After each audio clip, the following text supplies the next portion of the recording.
So welcome.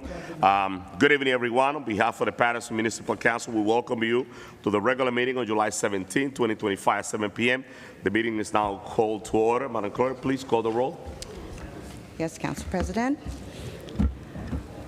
Roll call for the regular meeting of June 17, 2025. It is now 7 o'clock p.m. on the dot. Councilwoman Cotton. Here. Councilwoman Davila. Here. Councilman Jackson. Councilman Kalik. Present. Councilwoman Mims. Here, ready to serve. Councilman Omar. Present. Councilman Udin. Councilman Velez. Thank you. Council President. Present, Madam Clerk. Okay, we have 7 present, 2 absent at this time. The meeting is now open.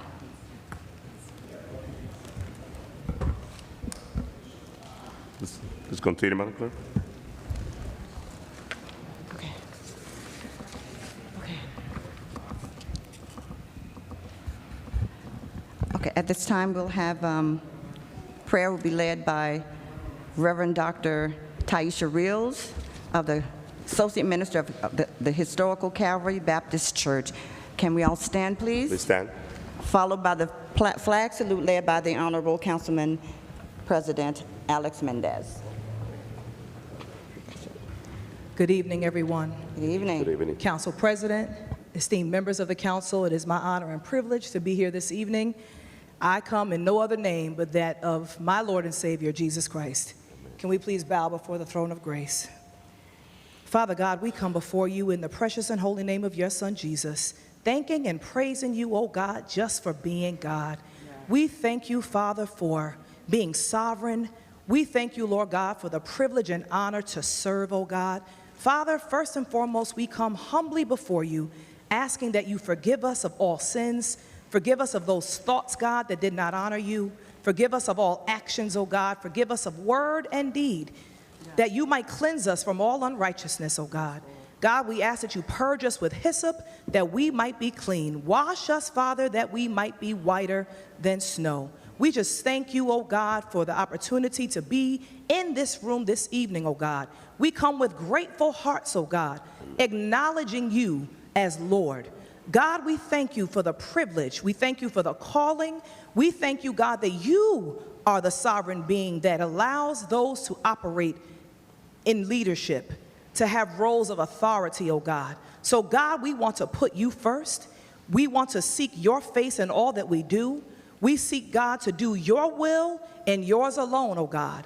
You told us to pray for our leaders, oh God, to pray for those in authority over us. So God, that's what we're doing on this evening. Before any business is conducted, oh God, we want to come before the throne of grace to give this meeting over to you. God, we ask for your transformative spirit, oh God. We ask, oh God, that you mend broken hearts. We ask for healing, not only in this body, oh God, but in the city of Paterson. God, we thank you for every person that is gathered here. You know what's on their heart. You know what's on their mind. And God, we ask right now that you will command the room, that all will be done in decency and in order. God, we ask that everybody that comes to the podium, although their emotions may be high, God, that they will recognize that they are on holy ground and that they will come, Father, ready to serve, ready even if they have questions, oh God, but doing it respectfully, doing it in love, oh God. God, we ask for your insight. We ask for your wisdom. We ask that you continue to reveal, that you continue to expose, and that you continue to make every crooked path straight.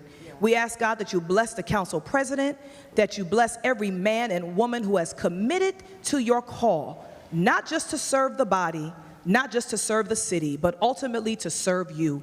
So, God, we yield to you right now in the name of Jesus, asking, oh God, that as this meeting goes forth, that it will be done in decency and order and in excellence, oh God, that they will be diligent servants of you, diligent workers, oh God, that all will be done in love, that you might move as only you can.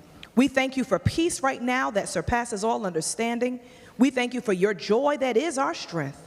And we thank you, oh God, that as you are moving through this council, that you are moving through the city, every school building, every place of worship, every business, God, everyone who is represented and who calls Paterson their home. God, we ask for collective unity. We ask, oh God, that we will be on one accord, that we might remember, oh God, whose we are and who you are. So we yield to your authority, oh God, and we give your name the praise, the glory, and the honor. It's in Jesus' name that we praise you and we thank you, and we say amen, Amen. amen, Amen. and amen. Amen. Let's salute.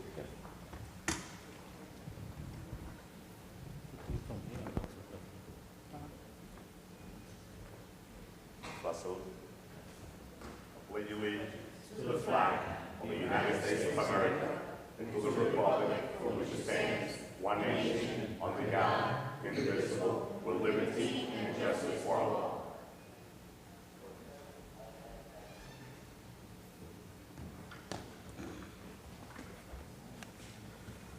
Now let's do a moment of silence for those that lost a loved one in our community, for our country, and for the great city of Paterson. A moment of silence, please.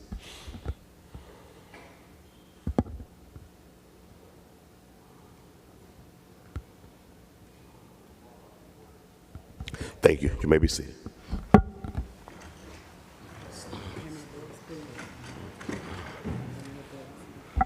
Madam Clerk, may you read the statement of compliance? Yes, Council President.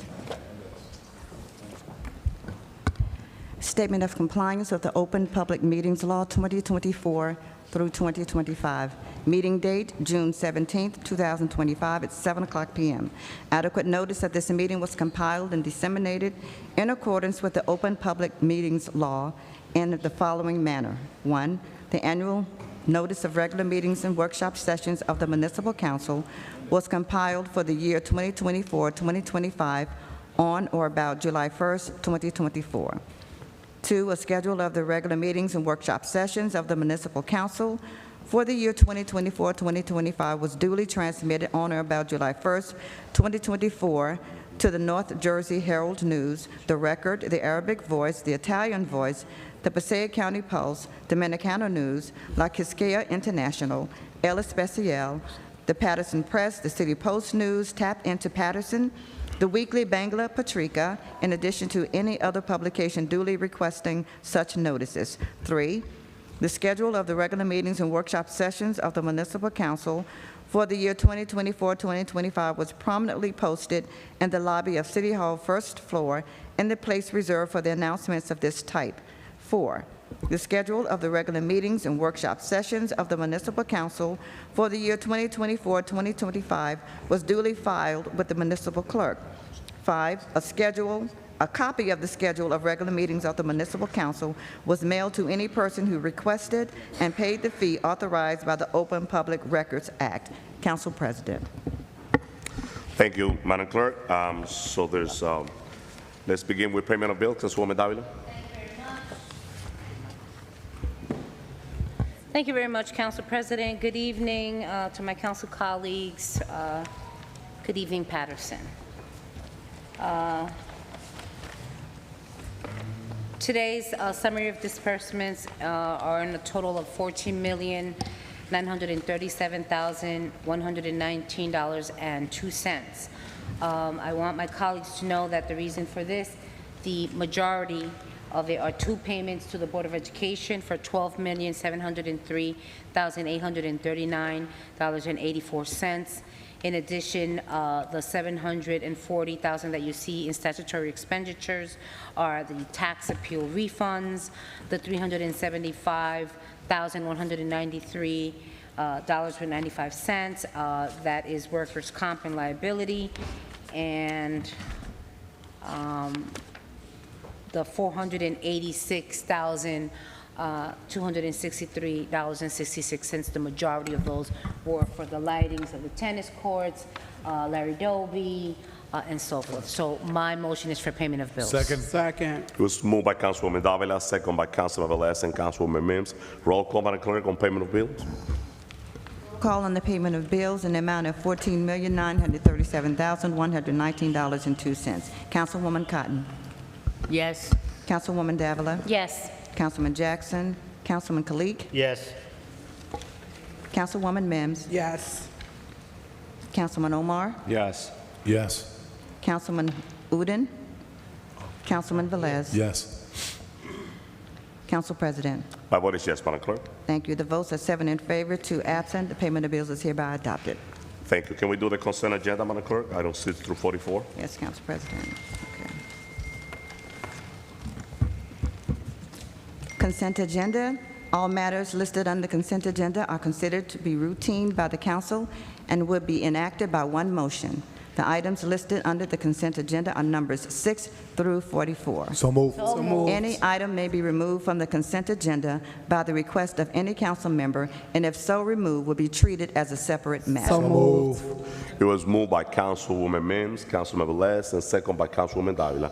Roll call, Madam Clerk, on the consent agenda. Roll call on the consent agenda.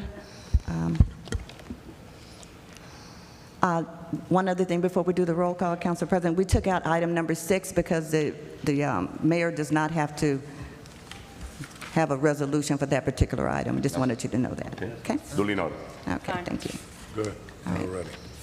Roll call on the consent agenda. Councilwoman Cotton? Yes. Councilwoman Davila? Yes.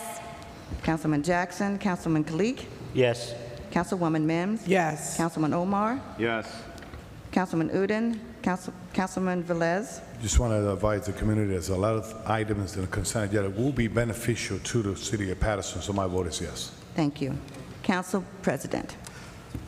Thank you, Madam Clerk. Absolutely, Councilman Velez. There's multiple items, and for the resident of the Third Ward, Eastside Park, the tennis court lighting is going to be renovated, and also the Larry Doby lighting is in this item. So my vote is yes, Madam Clerk.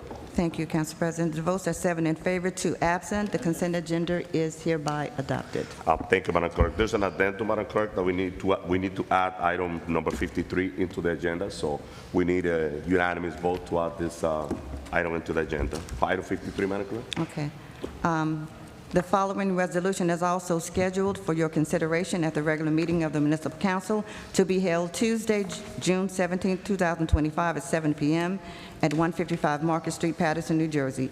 Item to be voted on the agenda, non-consent item, resolution amending resolution number 25:224 to set the term of the reappointment of acting municipal clerk Jacqueline Murray as December 1st, 2024 through November 30th, 2025 pursuant to NJSA 40A:9-133C. Council, City Council, Resolution number 25-339. Move. It was moved by Councilwoman Mims and Councilman Velez, and second by Councilwoman Davila. Roll call to add item 53 into the agenda. To add to the agenda. Did you get the motions? I'm sorry, I didn't get the motions, I'm It sorry. was moved by Councilwoman Mims and Councilman Velez, and second by Councilwoman Davila. Thank you. Roll call for item number 53 to be added, to be voted on the agenda. Councilwoman Cotton? Yes. Councilwoman Davila? Yes. Councilman Jackson? Councilman Kalik? Yes. Councilwoman Mims? Councilman Omar? Yes. Councilman Udine? Councilman Velez? Yes. Council President? My vote is yes, Madam Clerk. Thank you. The votes are 7 in favor, 2 absent. Item has been added on the agenda. Thank you. Let's take item 53, Madam Clerk. Roll call to vote on the item? Yes. Roll call to vote on item number 53 for adoption. Councilwoman Cotton? Yes. Councilwoman Davila? Yes. Councilman Kalik? Yes. Councilwoman Mims? Continually praying for Madam Clerk. My vote is yes. Councilman Omar? Yes. Councilman Velez? Yes. Council President? My vote is yes, Madam Clerk. Thank you. The votes are 7 in favor, 2 absent. Item number 43 is hereby adopted. Council President?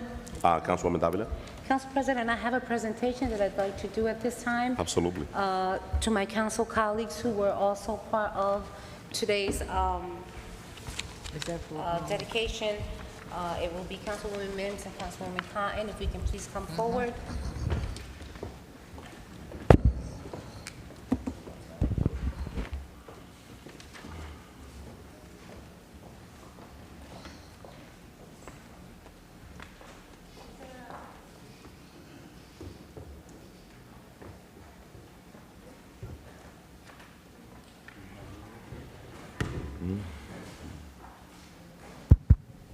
Okay. So once again, good evening, and I'll be very brief. My colleagues on the council were also sponsors of today's dedication, the resolution. It was voted unanimously by all of the colleagues. We know that you support it, okay? But we wanted to honor someone as it's nice, right, to receive recognitions. And we know that certain individuals just do the work and don't get any recognition for the work that they do and don't expect any recognition. But, you know, this gentleman, you know, he started here when he was probably about, I don't know, 10, 15 years old, okay? and that is, you know, our very own, you know, Robert Artis, you know, who has decided that as of June 30th, right? He will be retiring the city of Paterson after 40, how many years? 42 years working in the city of Paterson. And I'm sure that his lovely wife, who is sitting by him, as well as his son and family members, will be happy to have him on a full-time basis at home, especially because he's going to be taking you out more, right? There's going to be some vacationing done. But we do know that your hard work doesn't go unnoticed. And we wanted to recognize you today here in front of the council, in front of the city of Paterson, just to say thank you. Thank you, thank you, thank you for that hard work. Thank you to your family. Thank you for being there, all right? You are the backbone to your husband. He's the head, but you're the backbone. And so we want to thank you for allowing him all those years to stay put in one place, okay? But we know that why you chose Paterson is because you are Paterson, because this is your home, and you won't allow anyone to say any different. And, you know, I love it because, you know, your brother's my neighbor, and, you know, I always say, you know, I work with the better artists, but no, that's not true. We love your family, we thank you, and on behalf of the City Council, we wanted to just congratulate you on your retirement. So before we bring you up to say a few words, I'm going to have also my council colleagues as well. Councilwoman Kine. Thank you, Councilwoman Davila. I just want to say that the Artist family, and I got to say this, we go way back, way back. You were actually came on when my husband was the councilman back in the 80s when you started here in the city of Paterson. And I can truly say the Artist family has always been with the Cotton family. We have always been together, and you have shown your dedication to the city. And whenever I don't know anything, I know I can call you at the health department. And you know, we say to people all the time, you need to have relationship, friendship. But whatever if I'm not sure about something, you always make it right so I can understand how it goes. So I want to say to you, congratulations on your retirement. Thank you for the 42 years of service here in the city of Paterson. Not too many people can say they worked that long at one particular place, but you can truly say that. And to your wife, to your kids, we appreciate him dearly because he has helped. And I can say all of us sitting up here at the city council. You know, sometimes council members don't want to say anything, but I can say it, and I know my ladies up here can say it, that you, whenever we need something, you're there for us, and we can reach out to you. So congratulations on your retirement. Have fun. Whatever you want to do, go on vacation, have fun. Yes. Have fun, have fun. God bless you. And so, what can we say to the great work, the sacrifice, and the service, Mr. Artis, that you have provided? I remember when I was running in 2017, coming from school board here, and your words of wisdom to me always ring true to this very day as it relates to the expectations, what will happen here, what I should do here. And you've always been a point of reference. I want to thank you for all that you've done. 42 years, I'm forever 21, so you've worked here twice my age, and I really appreciate that. But thank you so much for everything that you've done for the city. I know you're not going far away. We'll always be able to reach out to you, to your lovely wife and your son. Thank you for allowing him to do the great work. We appreciate you, we thank you, and we always believe in giving people their flowers while they can smell them. Congratulations, and thank you for your service. Thank you very much. And Paterson, I love Paterson, and it's always in my heart. And I'm not going far. I'll always be here.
In 1980, the salary was at $3.35 an hour, federal wages. So you imagine surviving in that time. Yeah. Sure. $3.35. Thank you, Councilwoman Mims, Councilwoman Davila, and Councilwoman Rubicon for such a great presentation and recognizing a lifetime employee of the great city of Paterson. Definitely. So, Madam Clerk, getting back to business, let's start with item 47. 7, okay.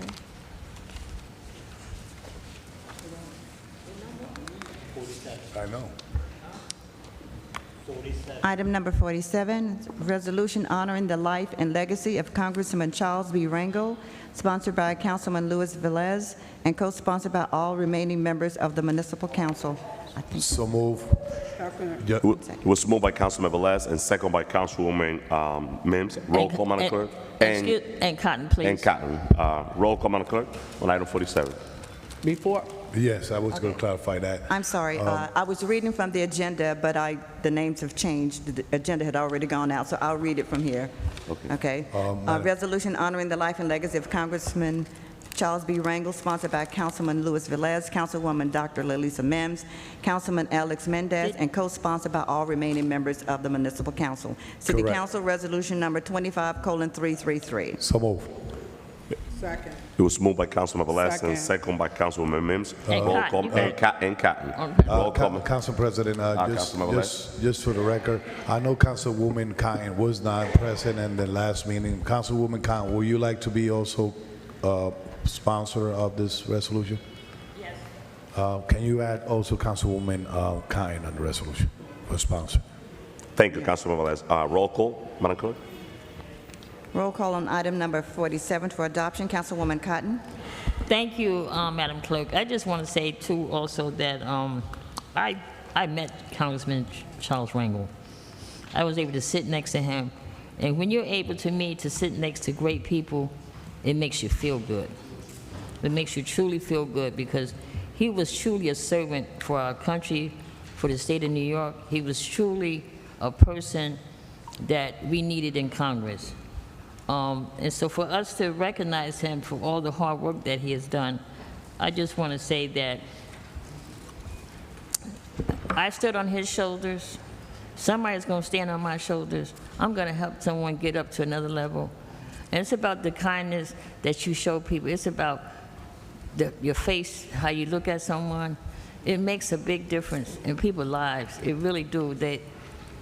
You don't know what people go through sometimes, and all issues that they have in their lives, and issues that's going on. So you have to do your best to be, to me, humble as possible and keep faith. And you keep faith, you will achieve. So with that being said, it's an honor. Thank you, Councilman Velez, for including me on this, for for the life and legacy of Congressman Charles B. Rangel. Madam Clerk, my vote is yes. Thank you, Councilwoman. Councilwoman Davila? Councilwoman. Okay. Councilman Jackson? We're voting on the resolution honoring the life and legacy of Congressman Charles B. Rangel. Yes. Thank you. Councilman Kalik? Yes, Madam Clerk. Thank you. Councilwoman Mims? First of all, I want to give my condolences to the Rangel family, to our CEO of Eva's Village, Mr. Howard Horton, and his wife, in the passing of Congressman Charles Rangel. He has paved the way and was a trailblazer for many of us. My vote is yes. Thank you. Councilman Omar? My vote is yes, Madam Clerk. Thank you. Councilman Velez? My vote is yes. Thank you. Council President? My vote is yes, Madam Clerk. Thank you. The votes are 7 in favor, 2 absent. Item number 47 is hereby adopted. Thank you, Madam Clerk. Item number 48.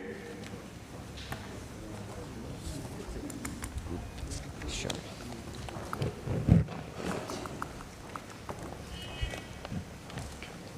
Item number 48, resolution renaming Hamilton Avenue between Summer Street and Carroll Street as Reverend Dr. Moses McKenzie Sr. Way and Reverend Dr. James C. Creech, founder of Creech Temple United Holiness Church of America, for their commitment to the city of Paterson, sponsored by Councilwoman Ruby N. Cotton and Councilwoman Dr. Lalisa Mims, City Council, resolution number 25:334.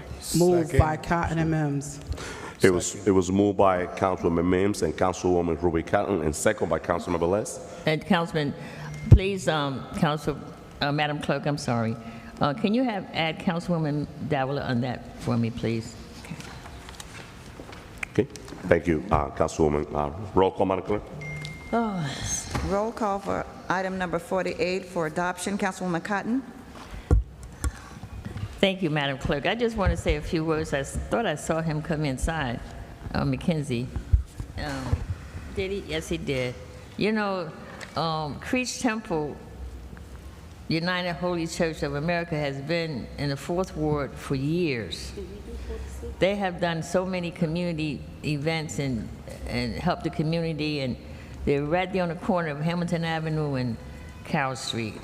And I want to say to the McKenzie, and we also are including the founder of the church is Creech, Mr. Creech, is Reverend Dr. Creech.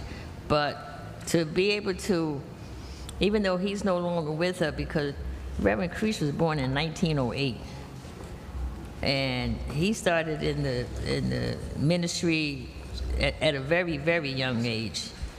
And as I said before, it's about passing the torch. When you know you have someone with you that you can pass it on, so he passed it on to Reverend Eric McKenzie. And I want to say to the McKenzie, Moses McKenzie, I'm sorry, all of them, they're wonderful. His sons, his grandkids, all of them. But it's truly an honor. And you know, let me say, Eric, we finally got it going, didn't we? Where you at? Right there. We finally, but this is going to be wonderful. And if I may say, Eric, the celebration will be in August. The end of the end of August, we will have the street naming done and everything, because they'll be celebrating 75 years. Creech Temple over there on Hamilton Avenue and Carroll Street. Madam Clerk, my vote is yes. Thank you, Councilwoman. Councilwoman Davila? I know that there are times, and we hear it out there a lot, about all the council does is rename streets and do all this stuff. You know, there are times where when you're doing a renaming that it has big significance. Not saying that others don't deserve it, but there are some, you know, to have, you know, someone be part of an area through its church, through its service for so many years, to having assisted the homeless in so many, you know, those are things that I love doing, and that's to be commended. So I'm happy, you know, that this is before us, and I'm in full support. My vote is yes on item 48 for approval. Thank you, Councilwoman. Councilman Jackson? Yes. Thank you. Councilman Kalik? Yes. Councilwoman Mims? So let me say this. So my grandparents were married for 63 years before they passed away. and they both were quartet singers, and they met battling each other in a quartet in Lake City, South Carolina. And so I always question, in our family, we have so many great singers. My mom can sing, my nieces, and so many people, and I can hold a note, right? I'm a hard holder of the alto section, but I was never the one that could sing in the family. But I'm so grateful for our family members, like, even though he's a pastor, the Gospel Highlights, Gospel Highlight Juniors, and so many great people, the Mighty Clouds of Joy. So many people in our family have done so many great things. So this is definitely about the church, Creech Temple, and Dr. Creech. I remember Dr. Creech from when I was a young girl, going there, learning in Bible study when the house was the first building, and then they transitioned over. I was a part of that with Minister Herbie Jones and so many people. And then when our cousin Pastor Moses McKenzie and now our cousin Pastor Mary Mack, who is the co-pastor, have now taken the mantle and they've run with it. And I'm so glad to see my cousin Eric is here in the audience and our family. And I think this is so important. I have my mom, she's watching, and so many of the family members, I asked them to watch to see this honor. It was a pleasure, Councilwoman Cotton and Councilwoman Davila, to bring this forward to the council. And I agree, Councilwoman Davila, that many people always say that the only thing the council is doing, we know it's not true, but when you put a landmark in the ground and a staple for people that have paved the way for the gospel industry in the city of Paterson, you have done the right thing. And this tonight is the right thing. I don't think anybody will criticize this being done on behalf of the great work that was done by Dr. Creech and Reverend Dr. Moses McKenzie over on that street, the work that their church is doing and in the community from United Holy Church of America. Well deserved. We will be there to celebrate. I'll wear my shouting shoes and we'll shout across this road before it gets named to Reverend Dr. Moses McKinney Senior Way and Reverend Dr. James C. Creech. Madam Clerk, I am happy to vote yes on this item. Thank you, Councilwoman. Councilman Omar. Congratulations to the families. My vote is yes, Madam Clerk. Thank you. Councilman Velez. I always say that when the government fails for many, many, many years, faith-based always step up. Faith-based always step up. When sometimes the doors close from the government side to those people, church is always there for those people. And not only serving them, also praying for those people. Ministry is something important for me. I was born in a house that was a lot of ministers, so it's deep in my heart. So when people come and say we don't need no more street naming, think about it, because these are people have paved the road for we could be able to be here.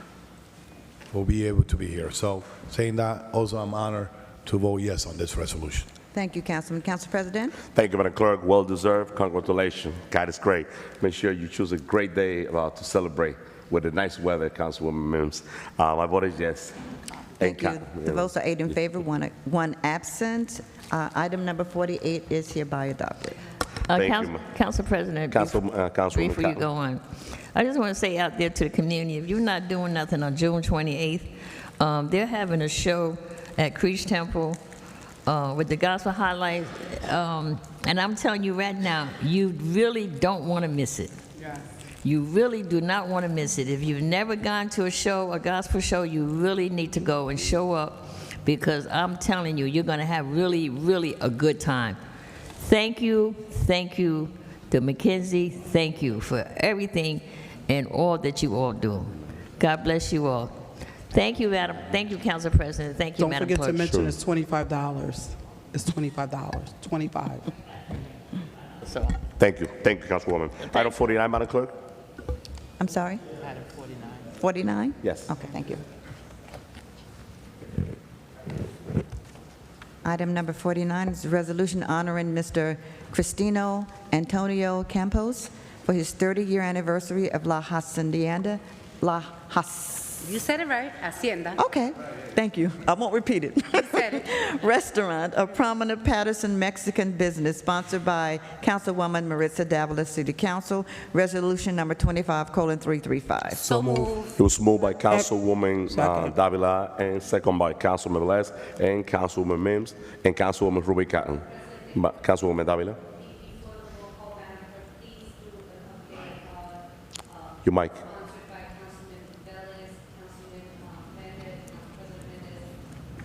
Your mic. The mic is off. My apologies. No problem. Please amend for co-sponsored by Councilman Velez, Council President Mendez, and Councilwoman Mims, and Councilwoman Cotton. Thank you, Councilwoman. Roll call, Madam Clerk. Roll call for item number 49 for adoption. Councilwoman Cotton. Yes. Councilwoman Davila. It gives me, great pleasure and honor to because he's still alive and he's still there, Mr. Campos. Tony, as I refer to him, just celebrated 30 years. He just did a renovation to his establishment, and to know that this young man, came to this country from Mexico to work, be a busboy, and today he can say that for the last 30 years he has owned La Hacienda, which now he renamed La Hacienda Campos, which is his last name. He did a beautiful, beautiful upgrade to the business. It's been there. I remember when it was smaller and nothing to what it's compared to today. But when you have individuals like that invest in our city, are here, they come from their countries to invest, to employ Patersonians and stay here, right? They're also a part of the betterment of the city of Paterson. And so it really gives me great honor just to see that the establishment, because he did have a big hit during the pandemic, but he's back up and running, and we support him. And I'll remember my beginner days going there and doing karaoke in a real smart spot with Councilman Velez. But we didn't know each other back then. Being the record. But with that said, it gives me honor to support this resolution for his anniversary, 30 years. My vote is yes. Thank you, Councilwoman. Councilman Jackson? Yes. Thank you. Councilman Kalik? Yes. Councilwoman Mims? I just want to put a plug in. If you're in the area, there's a new renovation that was done by Hacienda, which is in my neighborhood.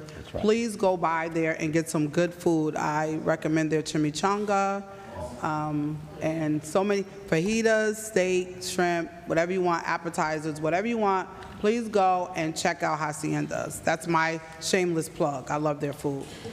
My vote is yes. Councilman Omar? Love their food, and I'm happy to see them open. My vote is yes, Madam Clerk. Councilman Velez? So, late 90s, a lot of people were looking for nightlife in the city of Paterson. And this was places that a lot of people probably don't know way back. There was Hacienda, Casa Vieja on 21st Avenue, De Clásico, and Casa Blanca, where Carmona y Leña is right now. So that was the nightlife from Paterson. And there was not a lot of Latino business around. So seeing all this progress in the city of Paterson, businesses coming in, so we have to praise them, especially people stay in Paterson, still invest in Paterson, and they still have faith. They went uphill to get permits to renovate this place. I went there last Thursday. It was great. The food, beautiful. The atmosphere, the family atmosphere, and plenty of parking too. So I recall way back when Joy Torres was the mayor when he started first term. He always had a vision for that corridor, Route 20.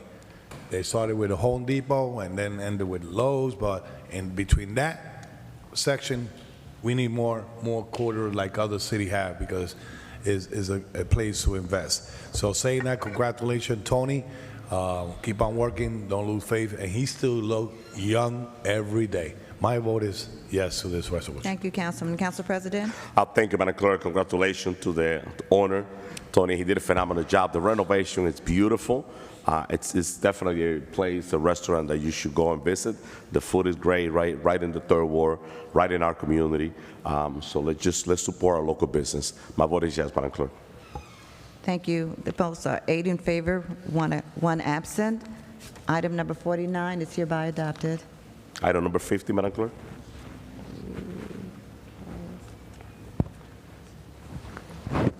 Item number 50 is a resolution honoring Dr. Melissa Baralt for her time and service as chairperson of the ABC Board, sponsored by Council President Alex Mendez, City Council. Resolution number 25:336. Move. Second. Second. It was moved by Council President Mendez and second by Councilman Shaheen Khalid and Councilman Luis Velez. Roll call, Madam Clerk, on item number 50. Roll call on item number 50. Councilwoman Cotton? Councilman Jackson? Yes. Councilman Kalik? Yes. Councilman Omar? Yes. Thank you. Councilman Velez? Congratulations, Dr. Melissa Barat. You did a great job in your service as the chairperson of ABC Board. Not only on that, she knew how to separate her work in this side and also giving back to the community and her expertise. We call it la chispita. She has a lot of energy, and whoever knows that, her is a blessing for the city of Paterson, and also her father, Dr. Hector Barat. So saying that, my vote is yes. Congratulations. Council President? Thank you, Madam Clerk. Dr. Melissa Barat, congratulations. And I want to say thank you for the outstanding job that you have done at the ABC Board. You're not going anywhere, but you're going to stay in the community. And I want to say thank you also because you're giving back to the community a lot. I see you volunteering your time and all the different events throughout the community. So great job, and we're here to serve. My vote is yes, Madam Clerk. Thank you. The votes are 6 in favor, 3 absent. Item number 50 is hereby adopted. Item 51, Madam Clerk. Bryn Mawr saying 51. Item number 51, resolution to authorize the issuance of estimated tax bills for the third quarter of calendar year 2025 finance. Resolution number 25:337. So move. Who said that? It was moved by Councilwoman Cotton and second by Councilman President Mendez. Item 51. Discussion. Discussion, Councilman Velez. Council President, can CFO, knowing that we are doing an estimated tax bill, can you tell us if that estimated tax bill is based on the current budget that you guys want to introduce, increasing 5.6 tax, if possible? It's based on 2%. It's based on 2%? Correct. All right. Thank you, Council President. Thank you. Oh, sorry. So let me clarify. Based on 2%, based off what? The state? So the municipal tax, last year it was 170 million. This year's 174 million. But so it's 2%. not us. It's the state that mandatory that Correct. we do. Okay. I just want to put that on the floor because when we out there, people start saying that we raise taxes. So you had to put that on the floor because loud and clear, because we don't want to get blamed for something that is mandatory by the state and you had to comply to be able to move forward the city. Okay? Can you state in That's correct. No, you're saying that correct. Can you state it with your words? You the CFO. Yes. Why are we doing 2%? Because the state mandate. All right, thank you. All right. Thank you, Councilman Velez. Thank you, Mr. CFO. Council President, Councilwoman Cotton. if tonight we vote on the tax, estimated tax bill, when would it go out? Sometime next week. So then, would this still be due August? It would Yes. still, we still have time for it. Correct. Well, how many, is it 45 days? That they need to receive it before they have to pay it?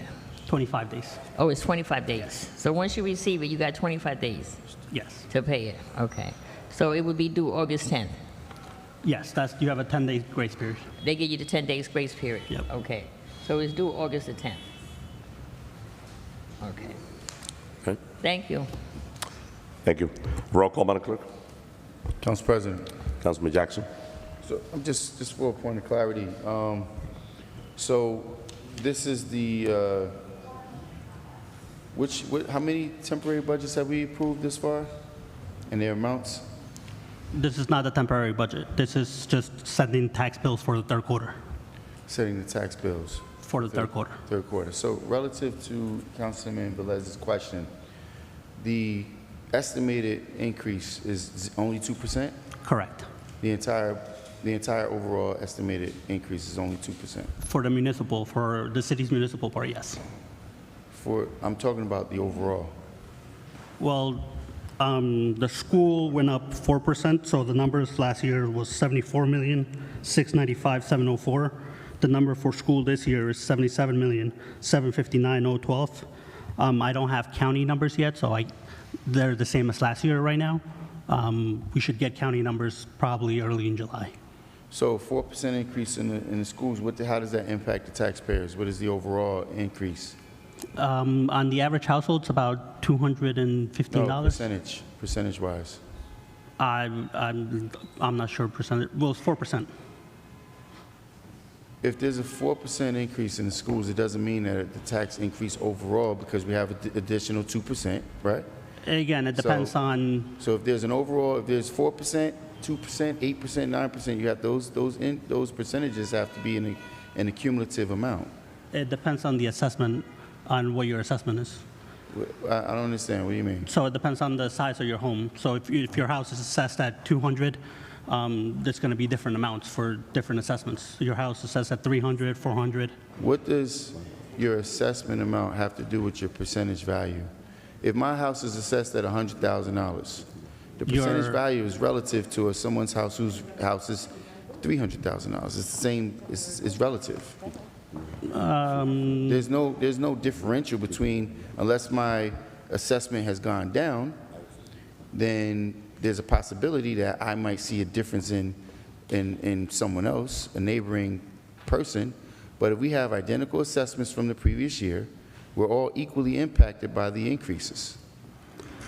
So it would be somewhere around 4% then. So again, the amount is about $215 for the year for an average assessed house. So that within itself cannot be equally projected. You can say... For the average assessed house, yes. And what is the average assessed house? 196.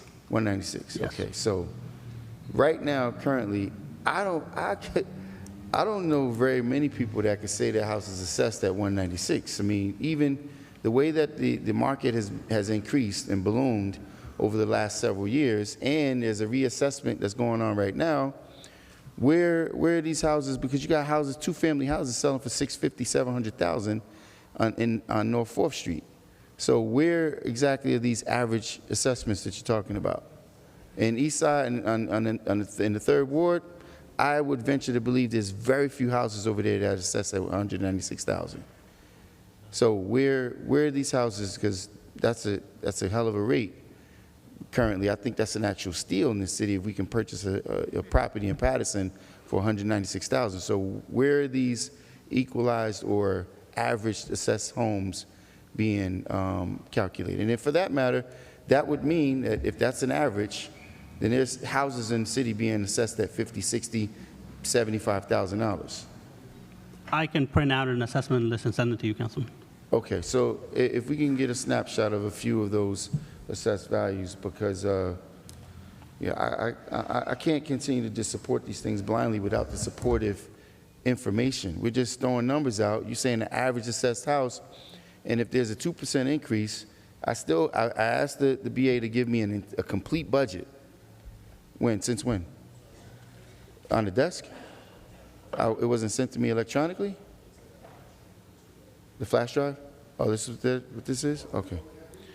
All right, well, I mean, but we're being asked to vote on something tonight that we're just being supplied with, and I don't even know if these units, do these have USB-A drives on this thing?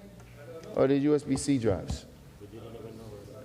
Do we have USB-A on our tablets? I do. You have an A? USB-A?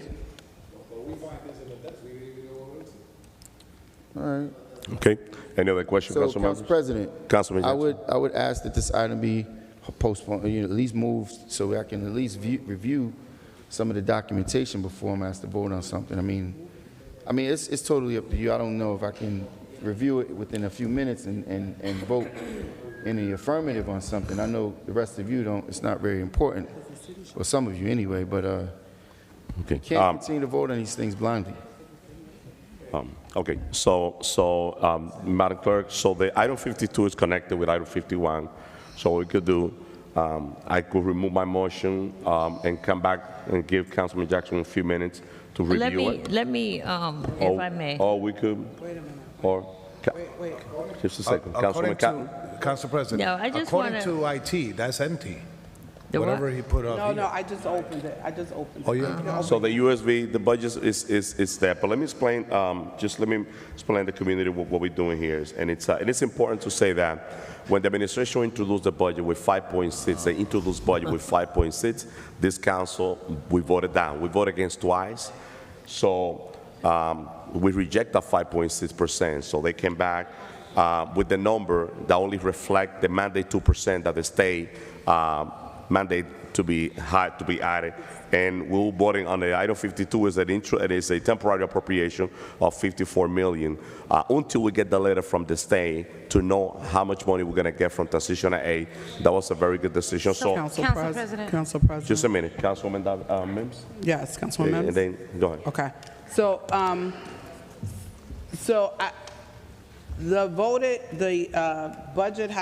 the introduced budget has been voted down twice. I was here the first time, but it was voted down twice, correct? Correct. Right? So tonight, if this is not approved on tonight, there will be a possibility of city shutdown, correct? For this item, if this is not approved tonight, then Yes. people won't get their bills on time. This is for the estimated tax bills. Right, so it will be estimated tax bills and what else? The next one is for the temporary budget. The next one is the city will be shut Right, down. so if- that's what I want to put on record. So, Council President, I don't know, whether you make the motion to vote on it, and you're saying you may remove? So if you remove your motion, I will make the motion.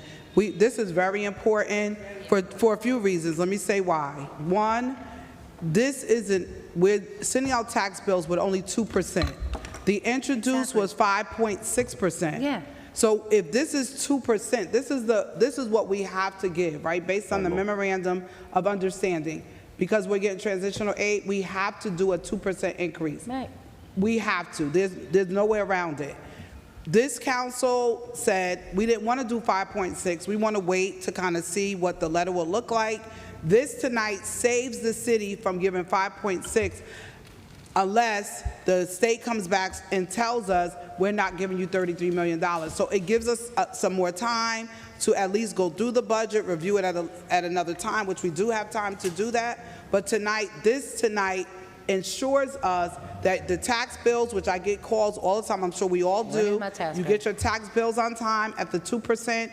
It also will ensure us that the employees will get paid. So we got to make sure we do our duty here as legislators just on tonight. Now this, in the future, there's going to be some other things we have to discuss, and I am requesting that there will be a full presentation after tonight. But tonight, this has to be voted on. Now, if others want to vote no, yes, whatever, that would be their prerogative, but we need to vote on the 2%. Council President. We're saying we Just- don't I want asked to for increase, four. that's what Sure. it is. Okay. So that's just what I want to put on the record. Thank you, Councilwoman Mims. I have Councilman Davila right after Councilwoman so- Ruby Cotton, and we'll come back to Jackson. And I don't Councilman want to Jackson. repeat what Councilwoman Mims, because there's no need to repeat, but she's exactly right. What she's stating in terms of the resolution to authorize the issuance of the estimated tax bills, right? What I just don't want to continue hearing, because the council president said it again, and there was no increase.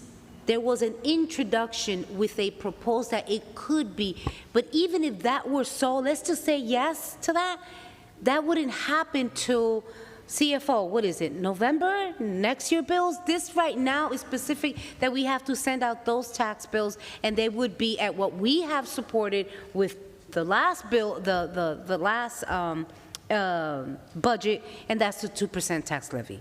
All right, so there is no, I'm okay with moving forward and taking action on this. Nothing is changing. It is the 2% that by law we have to abide by, and that's that 2%, okay?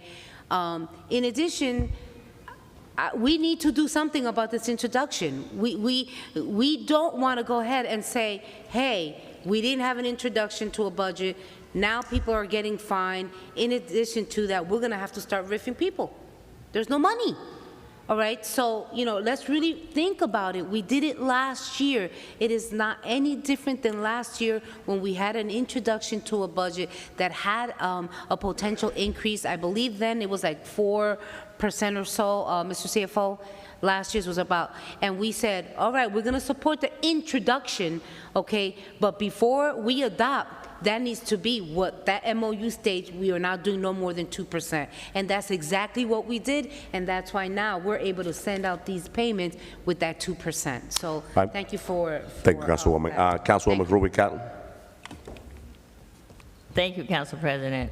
Councilwoman Mims and Councilwoman Davila said it that, people are buying houses at $600,000, $500,000.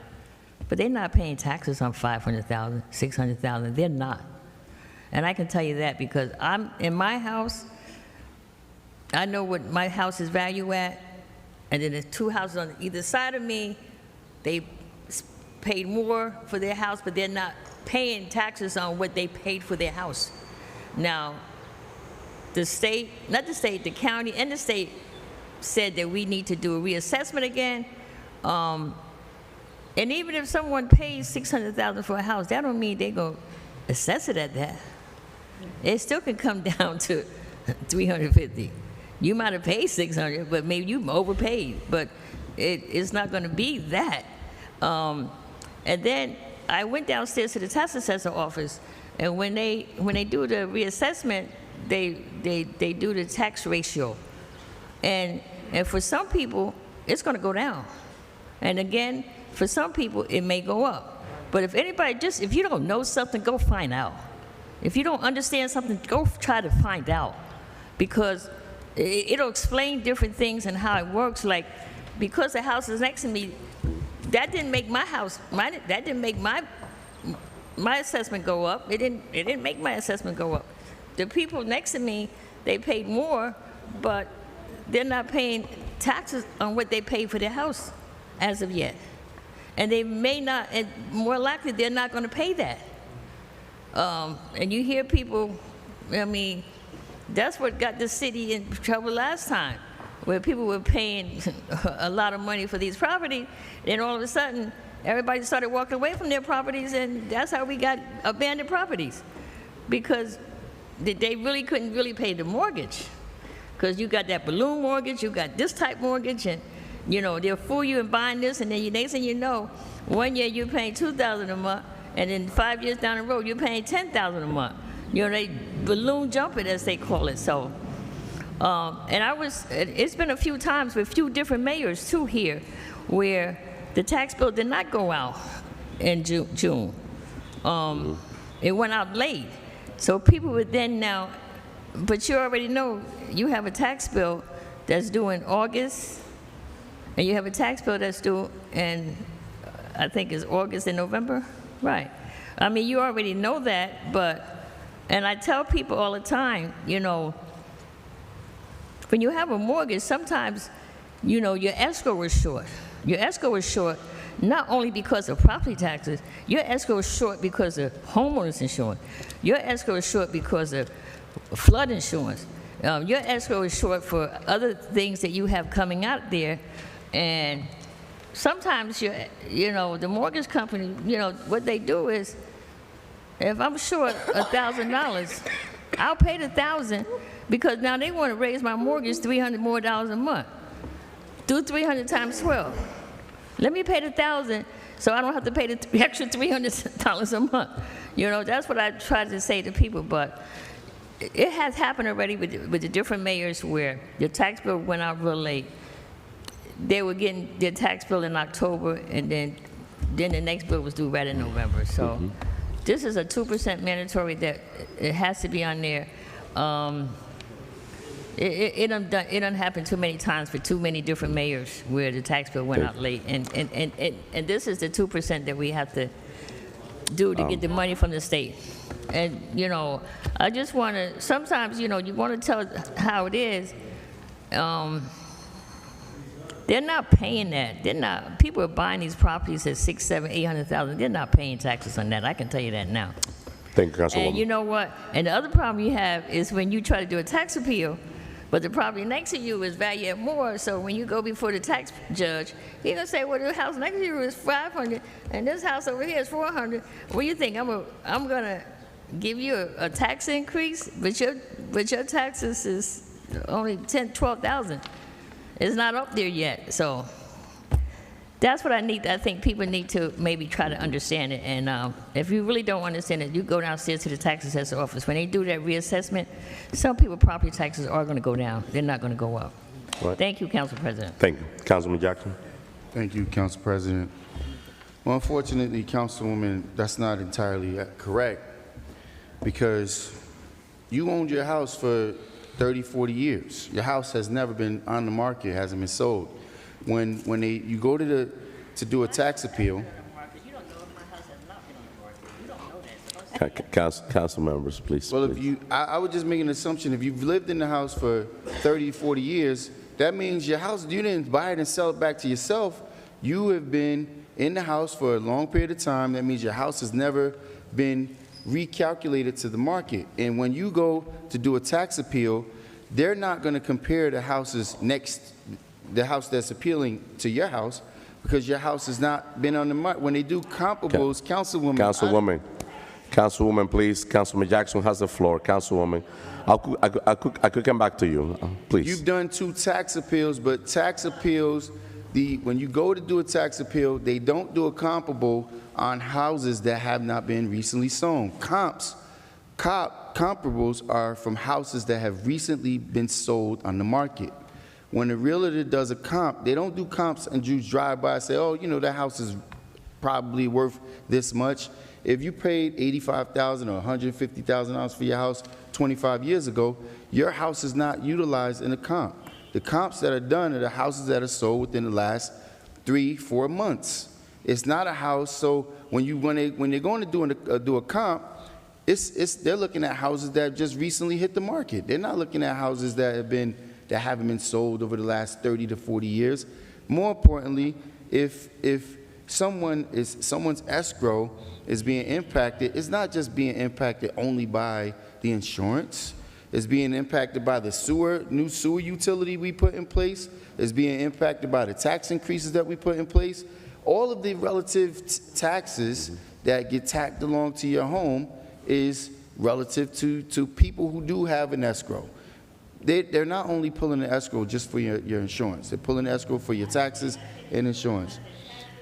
More importantly, as a responsible member of this council, if the introduced budget, let me just use square numbers for members of the public. If the introduced budget is $150,000, in which last year was let's say $100. Last year was $100, but they introduced a budget with a significant increase to $150 this year. And we say, well, wait a minute. We're not going to approve your introduced budget at $50 more than what it was last year. So they then say, okay, well, we still need money to continue to operate. This is the 3rd temporary appropriation that we're giving. So if you continue to appropriate, what they've already laid out is what is needed for spending, and at the end, it ends up being $150, guess what? The introduced budget that you was running from winds up getting automatically approved because the money's being spent. If they're spending down against the $150 that they introduced, and we're not looking at that and being specific about what we're increasing, he gives no detail on what the increases are incrementally about. Oh, it's only a 2%. Negates the fact that there's school increases there's county increases, there's other potential increases. And let me make this clear. The mandatory 2% increase, it is a mandatory increase instituted by the state in exchange for them giving us what's called transitional aid. But that 2% increase is only supposed to be calculated based upon the levy. The levy is the portion of the budget that we take directly from taxpayers. It's far less than our general budget. So if they're saying, well, there's a 2% overall increase, that's much more than it would be on the levy.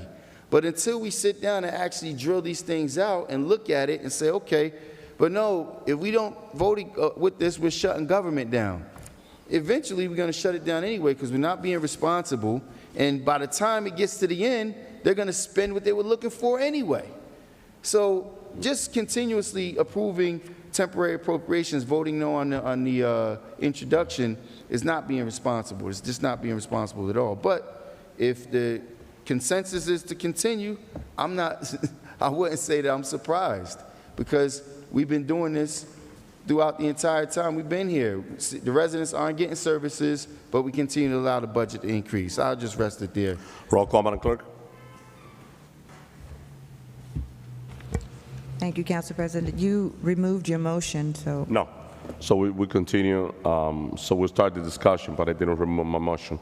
It was moved by Councilman Khalid and second by Council President Mendez. And now we're doing roll call out of 15. Cotton. Councilwoman Cotton. And seconded by? Correct. So now roll call, Madam Clerk. Okay. Roll call on item number 51, Councilwoman Cotton. Councilwoman Davila. Yes. Councilman Jackson. No. Councilman Kalik. Yes. Councilwoman Mims. This item is to send your tax bills out. I know all the homeowners that have called and complained when you get them delayed will appreciate us. That is what this item is for. We're voting so that you can get your tax bills sent out. My vote is yes. Thank you. Councilman Omar. Yes. Councilman Velez. The residents of Paterson will be happy if they will see a tax bill and have no increase in the taxes. That's when they'll be happy. But let me remind everyone here, and probably Councilman McCoy who will testify on this. The mayor that we have now sat here 10 years, never voted for a tax increase. Never. Even voted against inflated budget. Even criticizes previous mayor for not being here to explain what was going on. Okay? Can you testify that? True? He attacked the administration in that time. Joy Torre, Jeffrey Jones, anybody that sit there. Where is the mayor? Where is the mayor? And voted no at everything. I learned that today. My vote is no. Council President. All right. Okay. So I'll be brief. I think that when we finish with item 51, we're gonna do item 52. Item 52 is a temporary appropriation of $54,527,765. Why this is happening? It's happening because, as my councilwoman mentioned before, we voted down against the introduced budget with 5.6. And the reason why we voted against it was because the administration that was doing the expenditure was based on the 5.6 increase, hoping that the state will give us $33 million to balance the budget. But if the state doesn't give us $33 million, taxpayer will be hit with way more than 2%. What we're doing here is we're blocking the 5.6 and we're locking the temporary and the tax bill at only 2%. And that's the responsible things to do. And we did this at this council. Councilman Khalid and I, we have a very sensitive conversation. And we told the administration, you already spending money based on 5.6. That's what you guys, and that's what we block. That's what we vote against. So tonight we're taking the right decision by moving forward with this. My vote is yes, Madam Clerk. Thank you. The votes are 5 in favor, 2 against, 1 absent. Item number 51 is adopted. Thank you, Madam Clerk. 6 in favor. I'm so sorry. 6 in favor, 2 against, 1 absent. Item 52. Now this one is interesting. This is going to talk about the real numbers. Item number 52, resolution authorizing calendar year 2025 emergency temporary appropriations, June through July 2025 finance, resolution number 25:338. Second. It was moved by Councilwoman Davila, second by Councilwoman Mims. Discussion. Discussion, Councilman Velez. Thank you, Council President. So, CFO through the chair, so far we have spent, if this approved, $210 million, $347,533 with 30 cents, right? This would appropriate for $210 If it's approved. million. If it's approved. If it's approved. Right? Correct. And the budget up to December is, what's the amount? It's about 310 million. Okay, so if this is approved today, we remaining, what, 100? About 100 million left, yes. Correct. So my question, when we put down the temporary, the introduction budget, is are we spending based on that 5.6 introduction that you are putting to the state? Yes. Thank you. Thank you. Once again, they spending, even the introduction they putting up there to the state is 5.6 tax increase, but they still pending based on that. So what do you think is going to happen? He's spending a budget that they put together, an inflated budget, and we spending little by little. At the end of the day, the end of the year, they're going to come and say, you know what, we need to increase a little bit more than 2%. Why? Because we already spending it. We already spending it. So based on your statement, you know, we are, and this is the part that it troubles me. This administration came here with a previous BA saying that we needed to change fiscal year to calendar year because it was going to be better for us. We needed to approve the budget before. They even promised us that the budget was going to be introduced and approved before even February. And they haven't done it at all. They promised us that we're going to save money through the insurance company, that we switched to state, and have go up again. They promised us that the bulk pickup was going to be eliminated from the regular garbage company, okay, that was going to save us $10 million. They failed us because the streets are dirtier than ever, okay? We spend $86 million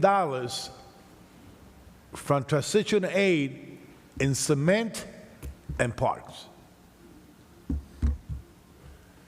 And I could go on and on.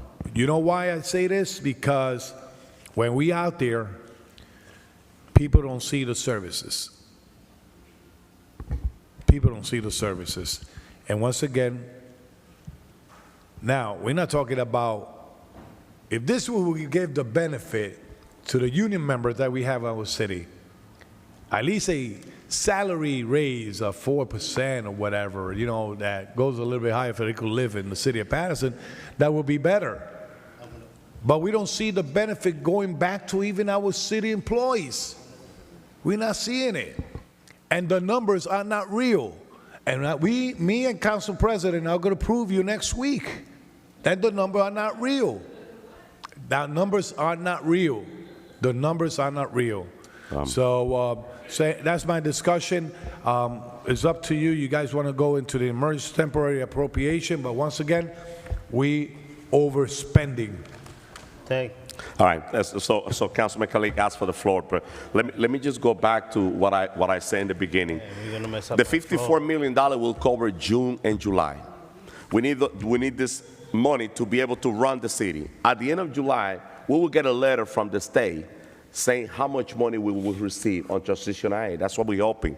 Once we know the amount of money, that's when the work starts by reducing the budget to make sure that our taxpayer doesn't get hit with more than 2%.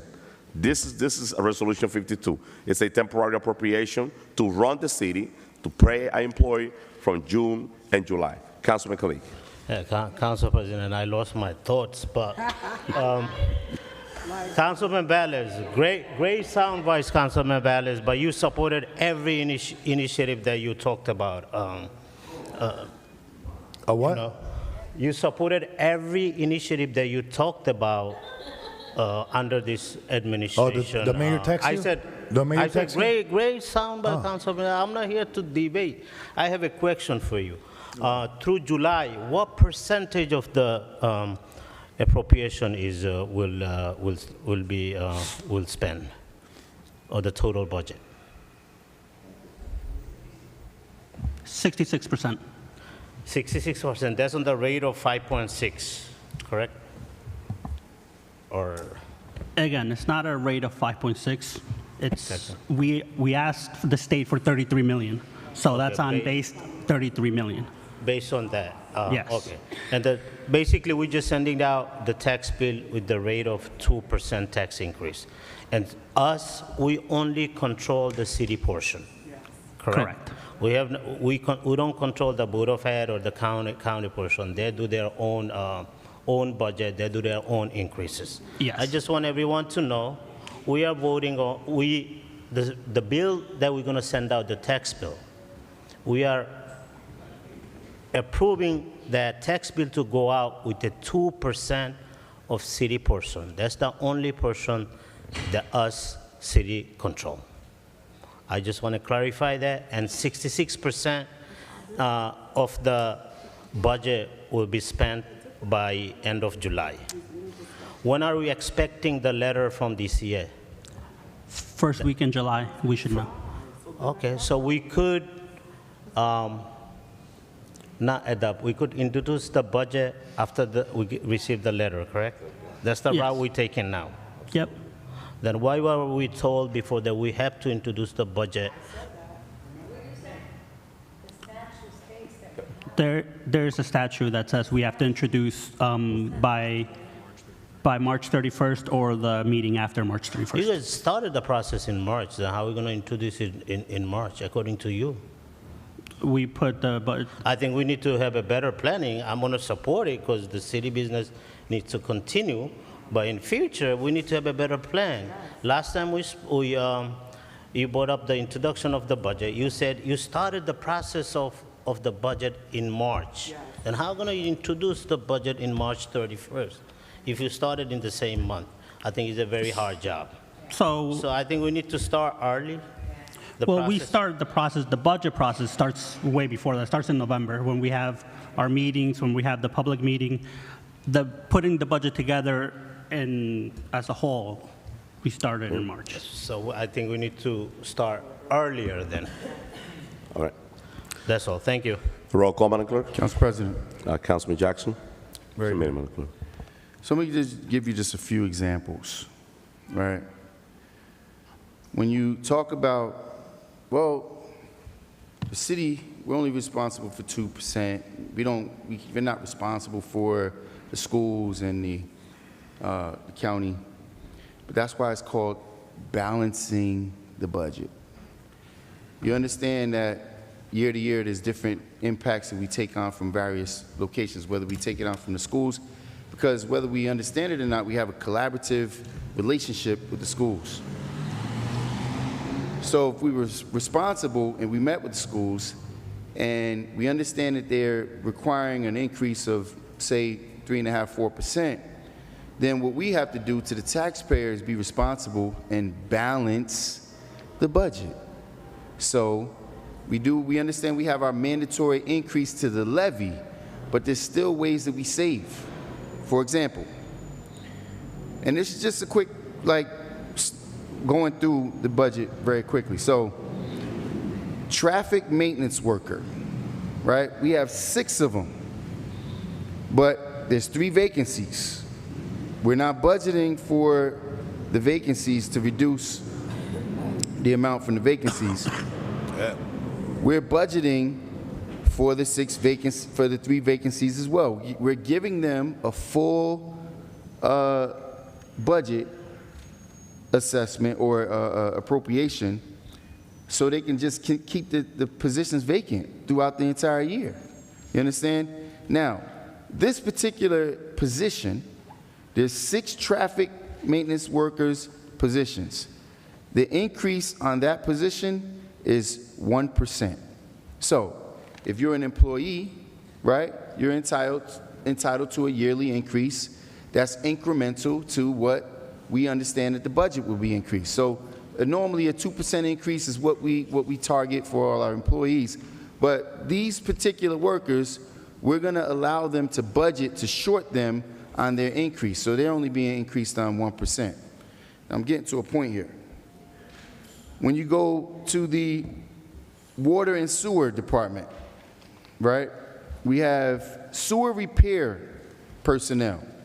So a sewer repairman, we have budgeted for 8 of them. There's 6 filled, so 2 vacancies.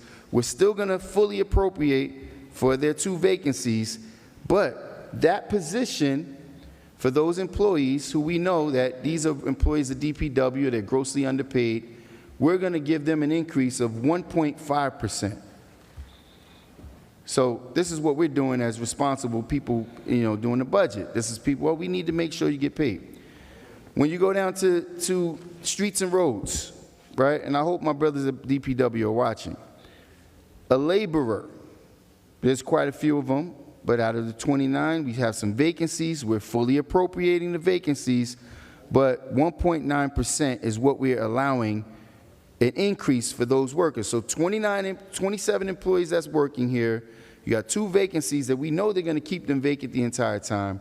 We're fully appropriating the line, but they're only increasing that line 2%. Right? Let's go to the tax assessor's office. We have a position of tax assessor, right? Who's the deputy? Is that position empty, vacant, or not? No, the position's filled. That position's filled? Yes. But this position is actually, in fact, down the line.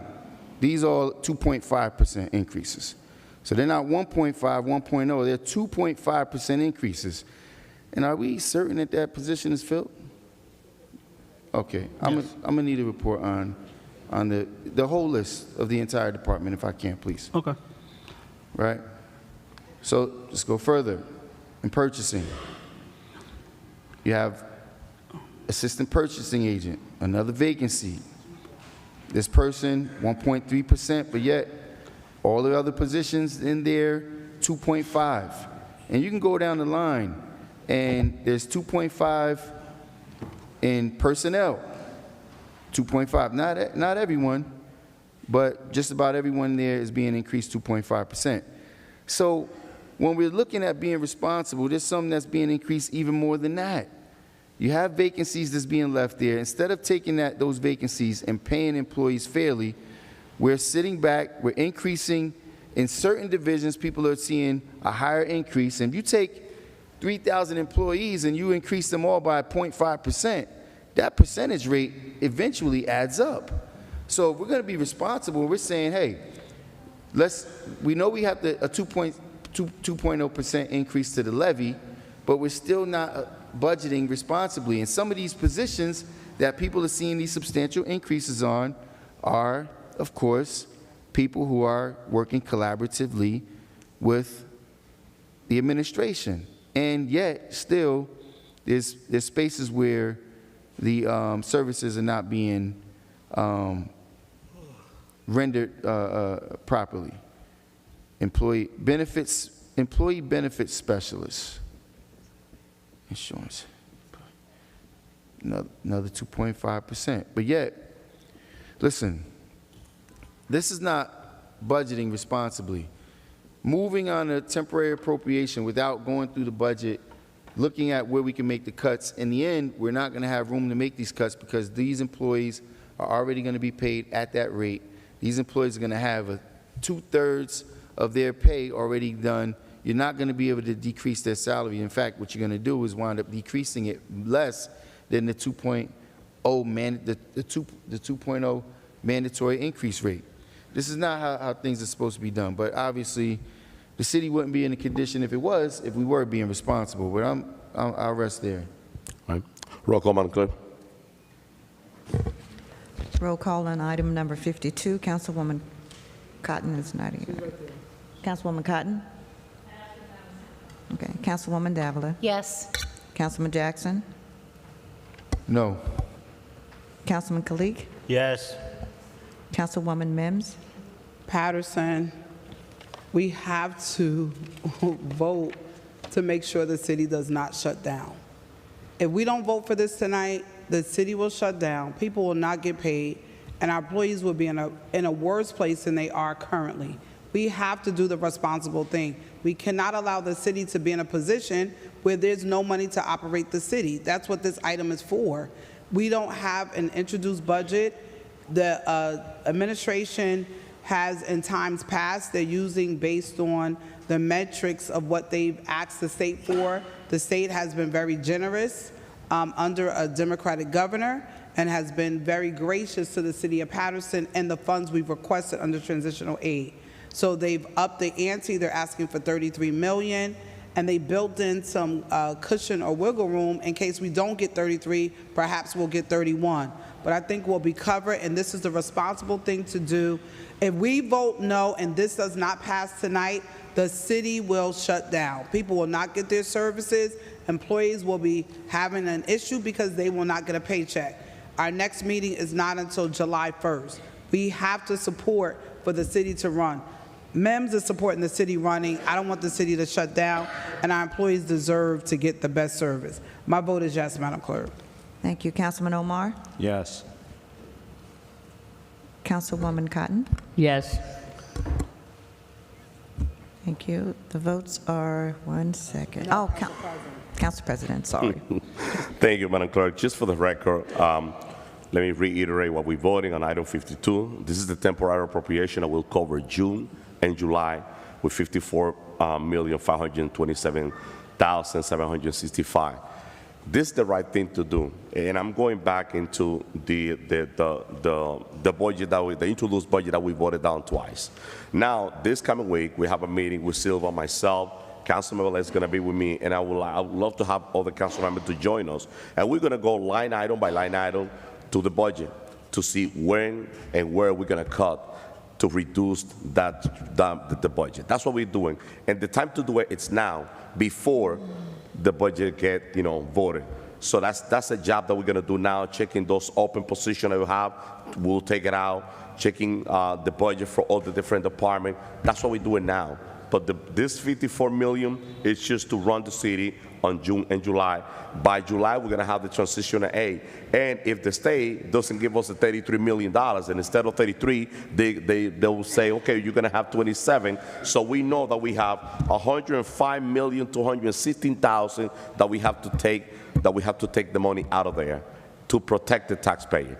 That's what we're doing. So I'm looking forward for that meeting on Thursday. And I would love to see other council colleagues to join me and go over the budget line item by line item. My vote is yes, Madam Clerk.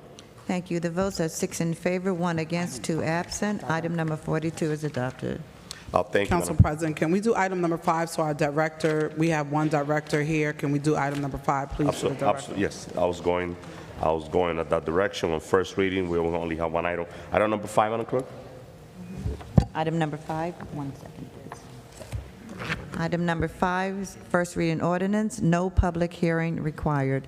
Ordinance pursuant to the Zoning and Land Development Ordinance to designate Bible Way Church of Christ, 16-22 Southard Street, historically known as St. Athanasius, okay, someone help me with that. Athanasios Greek Orthodox Church as a municipal historic landmark sponsored by Councilman Luis Velez. So moved. Economic Development. It was moved by Councilwoman Mims and second by Councilwoman Davila. Roll call, Madam Clerk, on item number 5 on first reading. Roll call on item number 5 This first reading. for first reading. Councilwoman Cotton. Councilwoman Davila. Yes. Councilman Jackson. Yes. Councilman Kalik. Yes. Councilwoman Mims. So this is a no-brainer. This went through historic preservation. We had tons of petitions and signatures for this item. It went through its due process. I don't see why this should not continuously move forward until the final. And I see Velez running in to do his vote on this item. My vote is yes in first reading. Thank you. Councilman Omar. Yes. Thank you. Councilman Velez.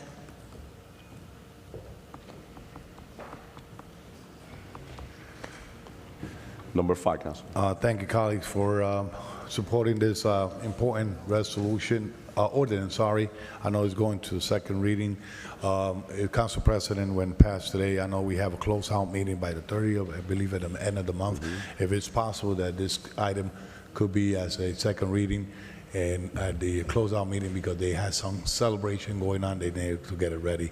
So if it's possible to ask you to that for putting in the agenda and the closeout meeting on the 30th. So saying that, congratulations. Moving forward, my vote is yes. After Thank you, Council President. the second reading. Thank you, Madam Clerk. My vote is yes on item number 5 on first reading. Okay. Now, you said it's to be adopted on the 1st, July 1st? Closeout of the closeout The meeting? closeout meeting. Correct. After the second reading is that we have to wait 21 days, but now we could plug it into the closeout meeting for second reading. Yes, we could do that. We could put a closeout, second reading and a closeout meeting, and then Okay. we take 20. The closeout meeting, what date is it? I have the reorganization meeting, that's the next meeting, and then after that, No, we change the the workshop. calendar There's year, no- fiscal there's year no to calendar. closeout.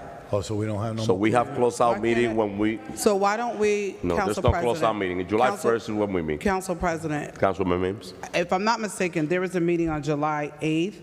Why don't we just make a That's the request workshop. that, it's a That's a workshop, The but on 15th. July 8th, we can request that there be a special meeting on July 8th, and we could approve Correct. it that We night. worked that out, no problem. Yeah, we could do that. We Yeah. worked that out with the clerk. Absolutely. July 8th. All right? Thank you, Thank you. Madam Clerk. So to Thank the, you, Councilman. Council President, before she announced the vote, to the members of the Great Bible Church, the next reading for this will be July 8th in a special meeting, so you're welcome to attend. Okay, thank you. So do you announce the vote? the Madam? votes are 8 in favor, 1 absent. Item number 5 is adopted on first reading. Second reading will be held at the July 1st special meeting. July 1st special meeting. No, July 8th. July July 8th. 8th? Yes, special meeting. Oh, yes, I'm sorry. Workshop July with 8th special meeting. Thank you. All right. I'm gonna do- So first, it's adopted on first reading. Thank you, Madam Clerk. Madam Clerk, let's do item 45. 45? Correct.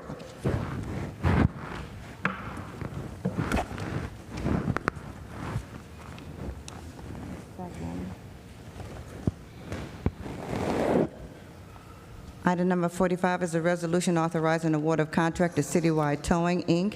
for towing and storage of vehicles, bid number 25.16 for the City of Paterson, Administration Resolution number 25:331. So move. Second. It was moved by Councilman Velez and second. Councilwoman Cotton. 45. It was moved by Councilwoman Velez, Councilwoman Cotton, and second by Councilwoman Mims. Roll call, Madam Clerk, on item 45. Discussion, Councilman Jackson. Council President, so there's been a consistent issue, and I brought this up to Corporation Council once before with regard to people whose vehicles have towed at 11:59 p.m., and they're picking these vehicles up at 8 o'clock in the morning. They're being charged for 2 days. So But the state allows it. it's not about what the state allows. It's about what the governing body protects its residents from. Y'all know that, and he doesn't Jesus know. Christ, man. People Jesus just Christ, don't you care. right about that. Our residents are getting beat up over there, and the lines are through the door. I'm gonna go get this stuff for him. Did we make any adjustments to this new contract with regard to this matter, Corporation Council? Corporation Council.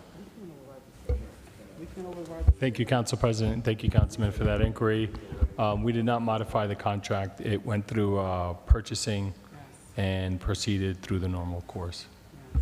So, okay. I made the request before, and I hear council members chattering into their breaths that we can't modify. Can you clarify that? Because, I mean, the municipality has the wherewithal to propose any agreement that we see fit, that fits best for our community. Obviously, our residents are targeted, disproportionately versus residents in other communities.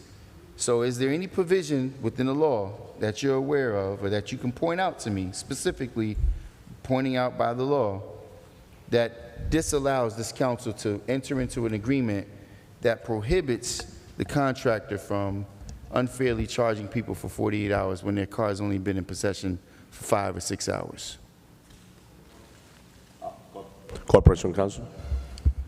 Thank you again, Council President, for the opportunity, and Councilman Jackson. No, I'm not aware of any law that prohibits that. My suggestion is, given that this goes out to bid and that there are bid specifications, that the concerns of council be brought up to the licensed purchasing agent. I'm not sure if any of the proposed suggestions would be a material change in the bid and therefore change the bid, but that expertise is best dealt with through our purchasing agent. And so to answer your question, no, I'm not aware of any prohibition on suggesting changes, but it may materially affect the bid. And I'm happy to look at this issue extensively once the licensed purchasing agent gives us the authority to deviate from any bid specs. Why don't we have a copy of the contract here in the packet? There's a copy of the reservoir. Why not a copy of the contract? And further, and I appreciate the answer to that, Corporation Counsel, but a bid outlines what the job they're going to do. If they're going to pick up cars, that's the bid, to be able to perform that duty, to pick up cars. The rate is set by the state. The rate in which they can charge for towing is set by the state. The rate in which they can charge for storage.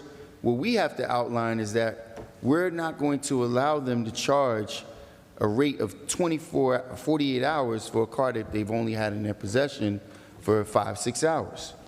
This is unfairly targeting our residents, and they're making an astronomical amount of money and towing 20-30 cars a night at one additional day. And what it's doing is putting a very deep strain on single parents in this community, people in this community that are living, check to check and barely scratching by.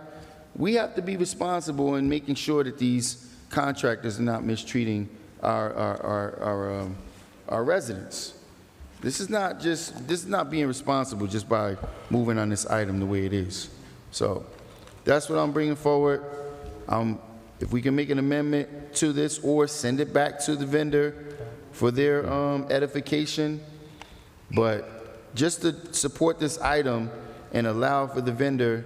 I understand, campaign season's coming, everybody's looking for campaign contributions, but they're coming up way too much on the backs of our residents. Council President. Council members, I have Councilman Khalid, Councilman Mims, and Councilman Les. We go in that order. Go ahead, Councilman Khalid. Thank you. I done sat through bids, so I know what bids mean. Okay, fine. Mr. Pierre. And we don't do it right. Councilwoman, I could give you the floor right after Come on, Melissa. you can make. Councilman When Khalid. is the current contract expiring for this entity? It's by already.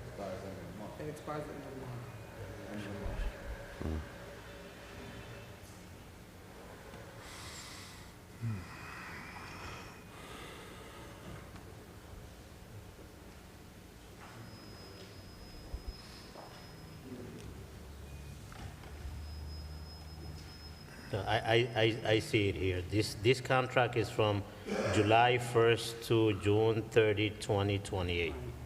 So I guess is end of this month is expiring. Mm-hmm.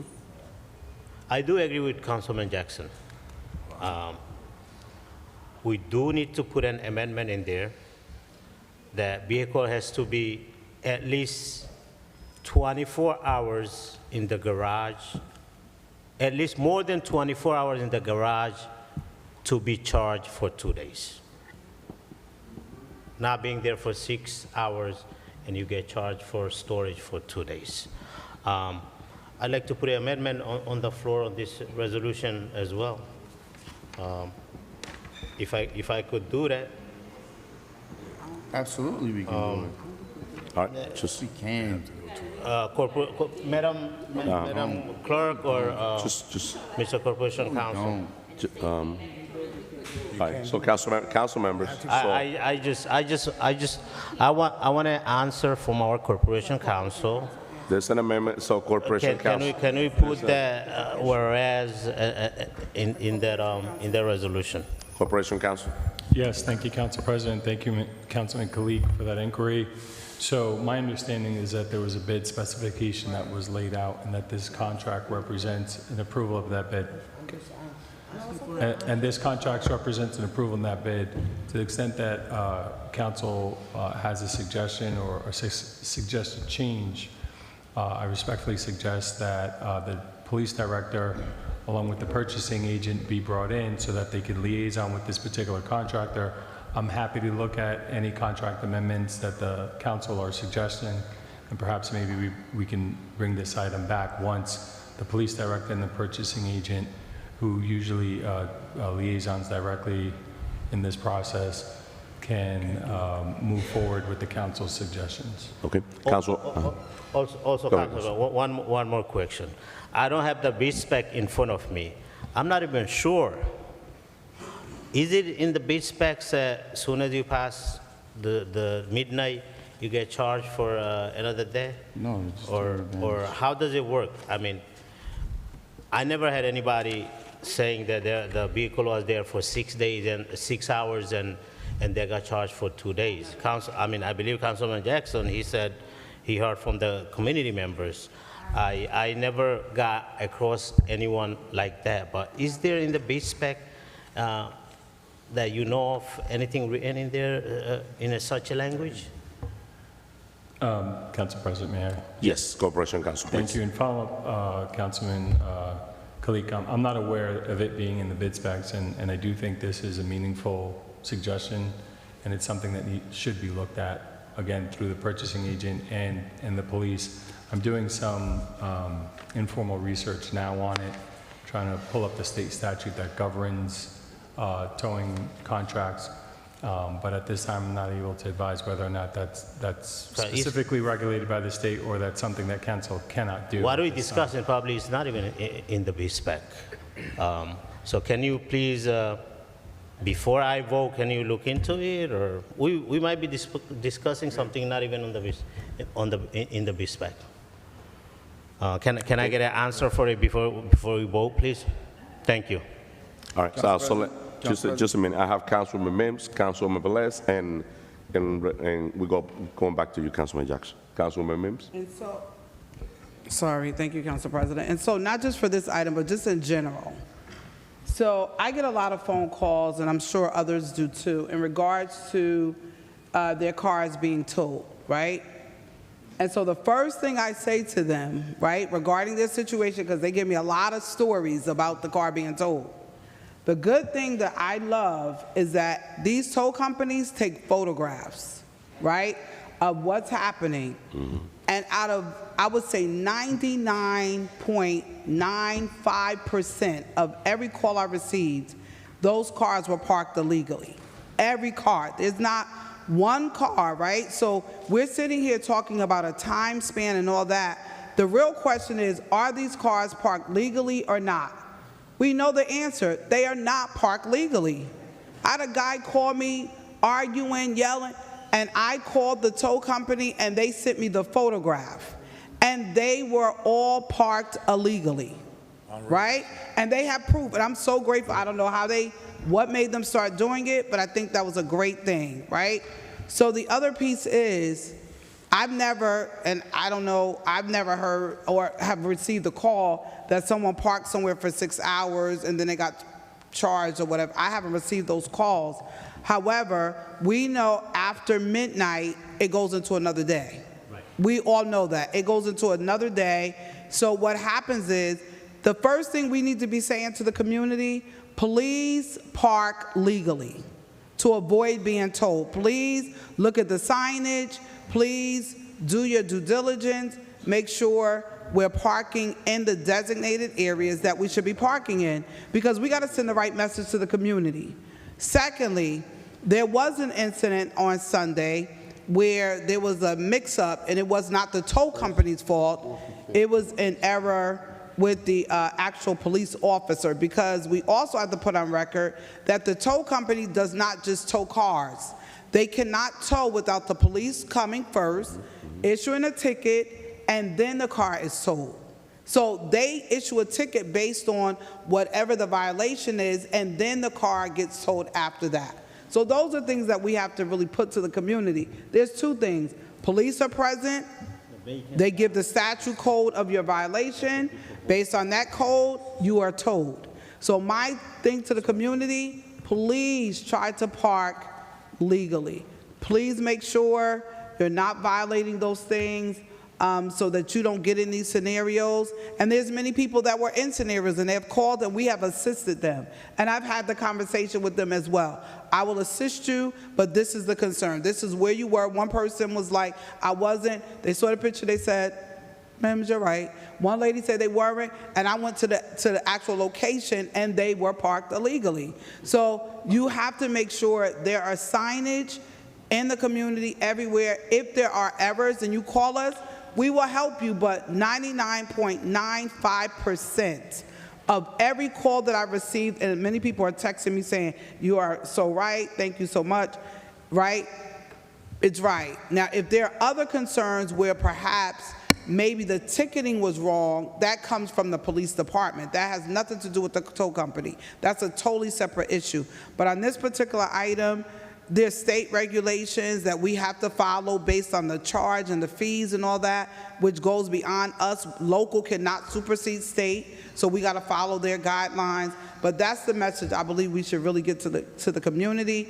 Their contract is almost to the point of expiration. They have bid specs. Our purchasing agent, who is duly qualified, has signed off on this item. And for me personally, they have not given me a campaign donation. So I'm not fighting for them to do anything. It's before us. That's our due diligence as city council to do it. And council president, people voted up, they voted up. If they voted down, they voted down. But I think it was a great piece that we should look into. I heard Councilman Jackson, Councilman Khalid. We definitely should look into that to see what we can do futuristically. But right now, we have a company that contract is expiring within the next 13 days. Thank you, Council President. Thank you, Councilwoman Mims. Councilman Velez. Thank you, Council President. So the first way I say is that 5 vendors requested the bid package. Only one company, this is the one that we're talking about, submit all the requirement for that RFP.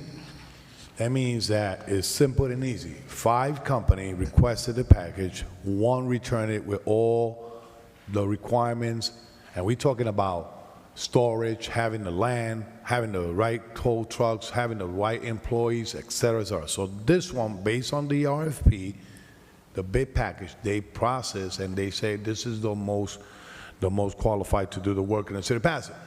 Now, if the CFO, Mr. BA, can tell us how much is the fee that they pay back to us. Do you know that? $45, I believe it is? No, I don't know the numbers. Okay, so they pay the city an administrative fee for every car that they tow. Now, if we go back to their books, I heard testimony, I listened to testimonies of people saying thank you to Citywide because they go use their discretion and not charge for storage, knowing that those individuals don't have a lot of money and giving the car back. So nobody's going to be here saying, thank you, Citywide, for giving me the car because I didn't have money, but I needed a car that day. Right. And some of the councilmen are here understand what we go through. That's worry. All those motorcycles still out there.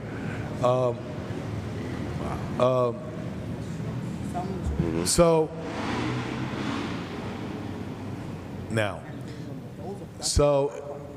I don't have a bad experience with Citywide. Never will have, because you know why? They understand what's going on in the city of Paterson. People, cars are towed because, as Councilwoman stated, illegal driveways, et cetera, no, illegal blocking driveways, the police order to do it. Sometimes the police use discretion and give the ticket and do not tow the car because that's another motorcycle, that they believe use of discretion to not tow it because it's not creating a hazard or risking people's life or whatever. But let's be fair.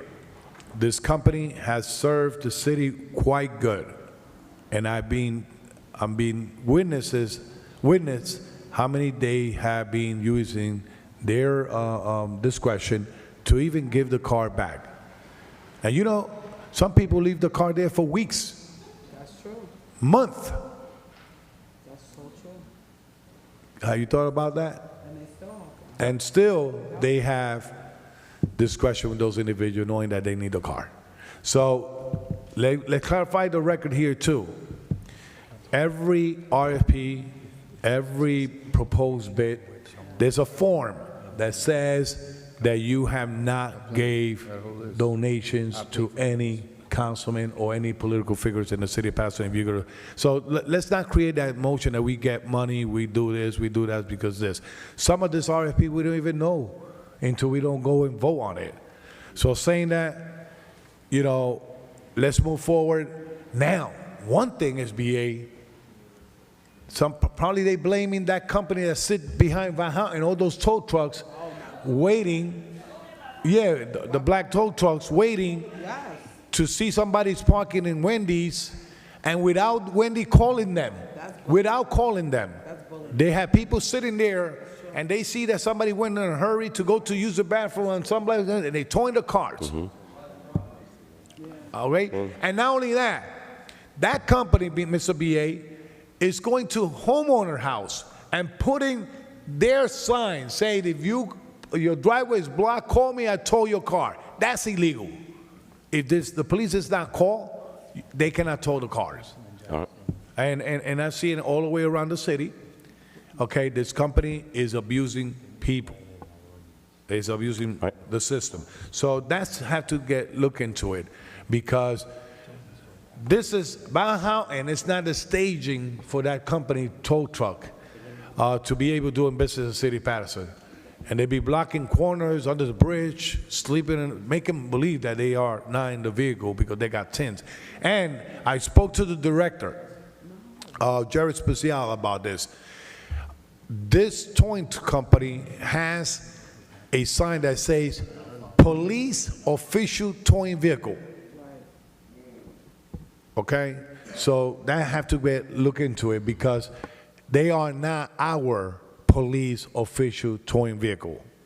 So, and that's had to look into it, because, you know, that's why we have to make sure. And they charge, I believe, $350 for taking your car and return it back. So, thank you, Council President. Sure. I think this is good to go to vote and let's move yes, forward. so I have one more. I have Councilman Jackson that asked for the floor. Councilwoman, you good? Corporation Counsel has an information that he would like to put on the floor. Corporation Counsel, before Councilman Jackson uses time, please. Yes, thank you, Council President. So we have an ordinance, Chapter 453, towing. And in that ordinance, it states any vehicle towed or stored after 4 p.m. and claimed before 11 a.m. the next day shall only be charged for 1 day of storage. So I've spoken to Councilman Jackson, some other of his colleagues, that to the extent that any residents have had a different experience, to bring those to our attention. And I'll personally be reaching out to the tow company to ensure that they're complying with our ordinance. Excellent. Well said. Thank you.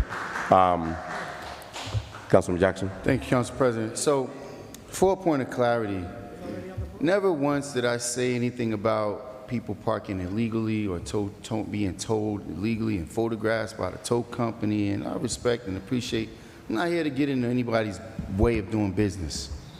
But it's just like these phone companies, surcharge, whatever they add. You got 1 million customers, you add a $2 surcharge to the bill, you're hitting up $2 million every single month, and that adds up. You know, and it's just like the ordinance that was on the books that disallowed for landowners to charge residents for parking. That was on the books as well. I mean, you know, maybe I'm not as diligent as I need to be. I don't get an opportunity to scrub every single ordinance line by line, but I could tell you one thing. Allowing people to be charged for 24 hours when your car's only been, or 48 hours when your car's only been impounded for 5 or 6 hours, they're not doing anything additional. They're not doing any extra labor, any extra work. They got one guy, two guys working overnights, bang those cars and they hit up. And I can guarantee you, and I appreciate that and respect the Corporation Counsel, but once we finish, and I need everybody who is listening tonight to please help me put the word out. If your car has been towed over the last 4 years and you've been charged for 2 days for additional day of storage, then please inbox me, inbox one of your council members. Corporation Counsel clearly said he'll make sure that it's made right. And I'll just be curious to see what the number is. I want to broadcast that number to the public as well, to let you understand that our job as council members is not to make sure that because there's a lot of statements that was made tonight that just kind of clouds the process. Our purchasing agent is very competent. I never said anything about the purchasing agent not being competent. The purchasing agent is not the one that negotiates the contract. The negotiator of the contract is the administration.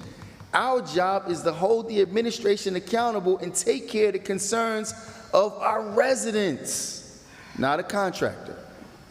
The contractor has been endowed with an opportunity to do business in our city, to make a lot of money, by the way, because how many of you are reflective? I mean, Classic Towing, they became such a huge entity on the backs of Paterson. So they charge you, hit people up back then they used to hit everybody hard for street cleaning. You wouldn't just get a ticket, you would automatically get towed. They made millions of dollars and then moved on. While this company is building up their fleet. They're now having, capabilities of doing 18-wheeler truck. Listen, I'm happy for anybody that could grow their business, but don't grow it on the backs of the people who are struggling the most. And if we're not going to be here to protect that, then I don't know what we're here for, but we have to protect the best interests of our residents. And I'm willing to move on this. Corporation Counsel, I'll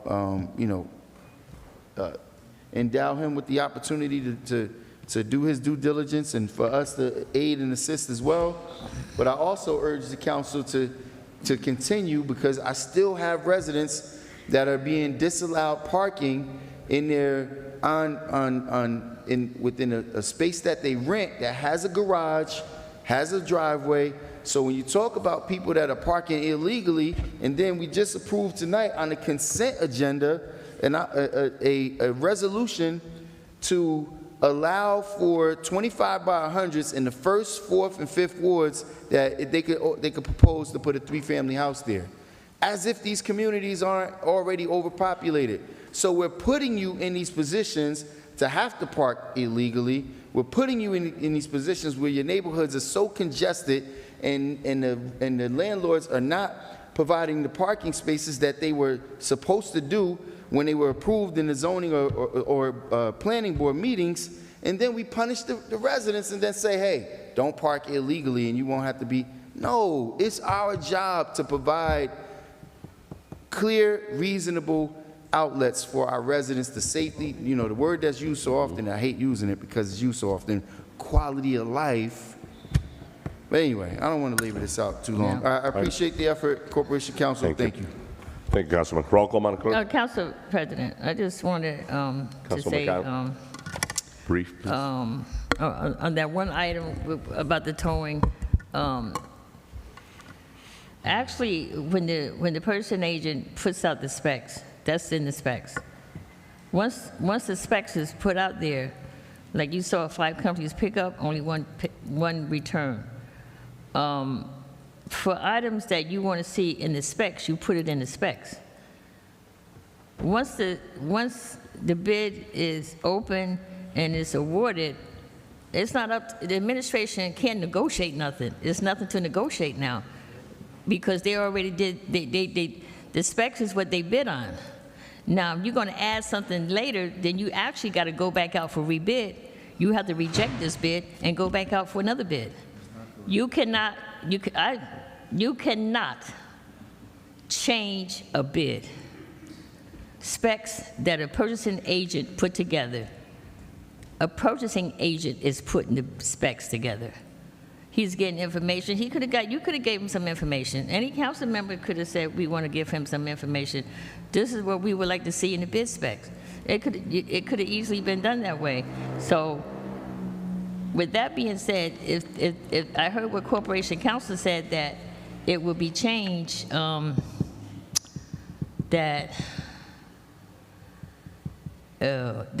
mean, you can't change a bid spec. You got to reject the bid. And of course, if you reject the bid, the person who got the bid is going to say, why are you rejecting the bid? And when you do reject the bid, it got to be a good reason why you reject the bid. Because the judge is going to say, why are you rejecting this bid? So with that being said, Madam Clerk, you can't, they negotiate, you can laugh all you want, but you can negotiate everything. But administration, I'm not singing, I'm going to tell you that right now, but you can't change no bid spec. Administration can't, you can't, no council person sitting up here can change it. So, being said, thank you. Roll call, Madam Clerk. Roll call on item number 45 for adoption. Councilwoman Cotton. Yes. Councilman Jackson. Thank you, Madam Clerk. This is not altering the bid specs.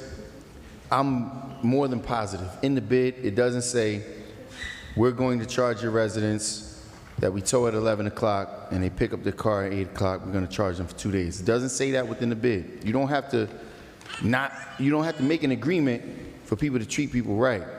That's an understanding. And more importantly, it's clear, it's in our ordinance, so it's against the law for them to do so. Not only, here's my commitment, not only will I make sure that every single person that's charged an additional fee is refunded, but that money is refunded back with interest. With interest. That's my commitment. And if you're a resident or you know somebody that was charged for an additional day, please make sure they reach out to my office. I'll put them in contact with whomever. I'll make sure you're paid what you're supposed to be paid back plus interest. Madam Clerk, thank you. My vote is yes. Thank you, Councilman. Councilman Kalik? My vote is yes, Madam Clerk. Thank you. Councilwoman Mims. Madam Clerk, one of the things we want are our businesses to do business in the city of Paterson. We've had some situations in the past, Councilman McCoy can tell you, with some tow companies. This one is not one of them at all. And there's some situations, I mean, residents, my phone, they're watching, they text me and said, Mims, you're exactly right.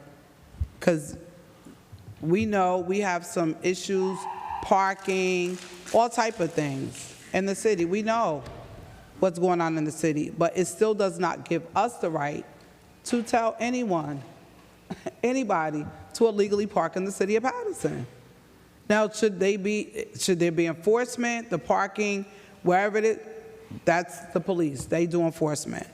But for us, there's a law on the books, thank you, Corporation Counsel, and Councilman Jackson, Councilman Kalik for even asking the question. There is a law on the books, and if there are any residents that have experienced what has been stated, please send your information in so that it can be looked into. But we're voting on the renewal of a contract that purchasing states that the procurement process was followed properly, was signed off by our purchasing agent and also Corporation Counsel. My vote is yes. Thank you, Councilman Velez. This company have proved a lot of professionalism out there with the residents of Paterson. I'm being honest. They work hard to make sure that our city will be well represented with the service. And I've seen it out there, they don't leave debris in the streets, they clean. I could say 95 or 99.9%, they are city residents that works in that company. And listen, once again, they make their own judgment regarding to give the car back sometimes without charging the individuals. I testify on that. So let's talk about the positive that happened out there. Probably a lot of people are going to come back talking negative on something. But even people from the audience here that are laughing, they ask favors too, and a lot. So, let's keep on moving. Next time, as Corporation Counsel say, we don't negotiate. We don't sit on the table of drafting what they need or not need. I judge that Harry Savalas is doing a great job based on his experience and years at the city of Paterson, and the scope of work is there. And if the company has the land to storage, and the company have the tow trucks to serve, why we want to bring somebody from out of town to take our cars all the way down Route 80 or another town? Then you have to pay a lot. So saying that, I'm satisfied with this renewal contract. My vote is yes. Thank you, Council President. My vote is yes, Madam Clerk. Thank you. Let's see. Okay, the votes are 6 in favor, 3 absent.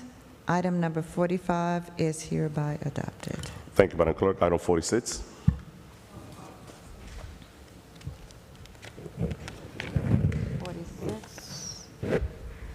Item number 46 is a resolution for LEAP funding to extend Real Fix to Passaic and Clifton via a shared services agreement, administration resolution number 25:332. Do we have a motion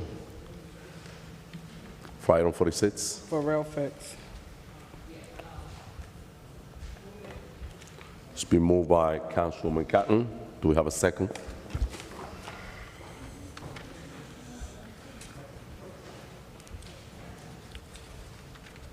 Do we have a second, council members?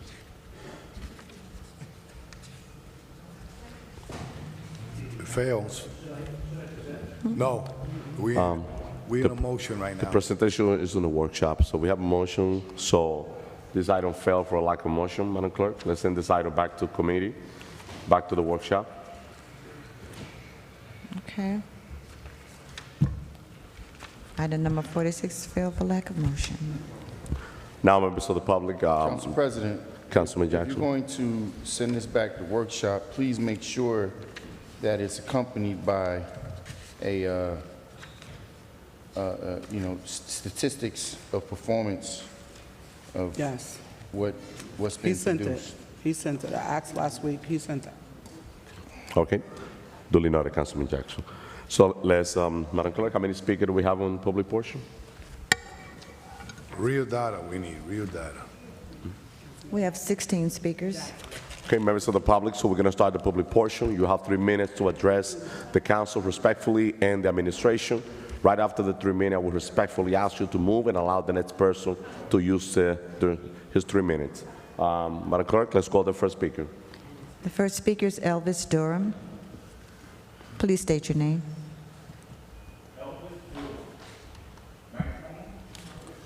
Now it's on. Mr. Elvis Durham from Paterson, New Jersey.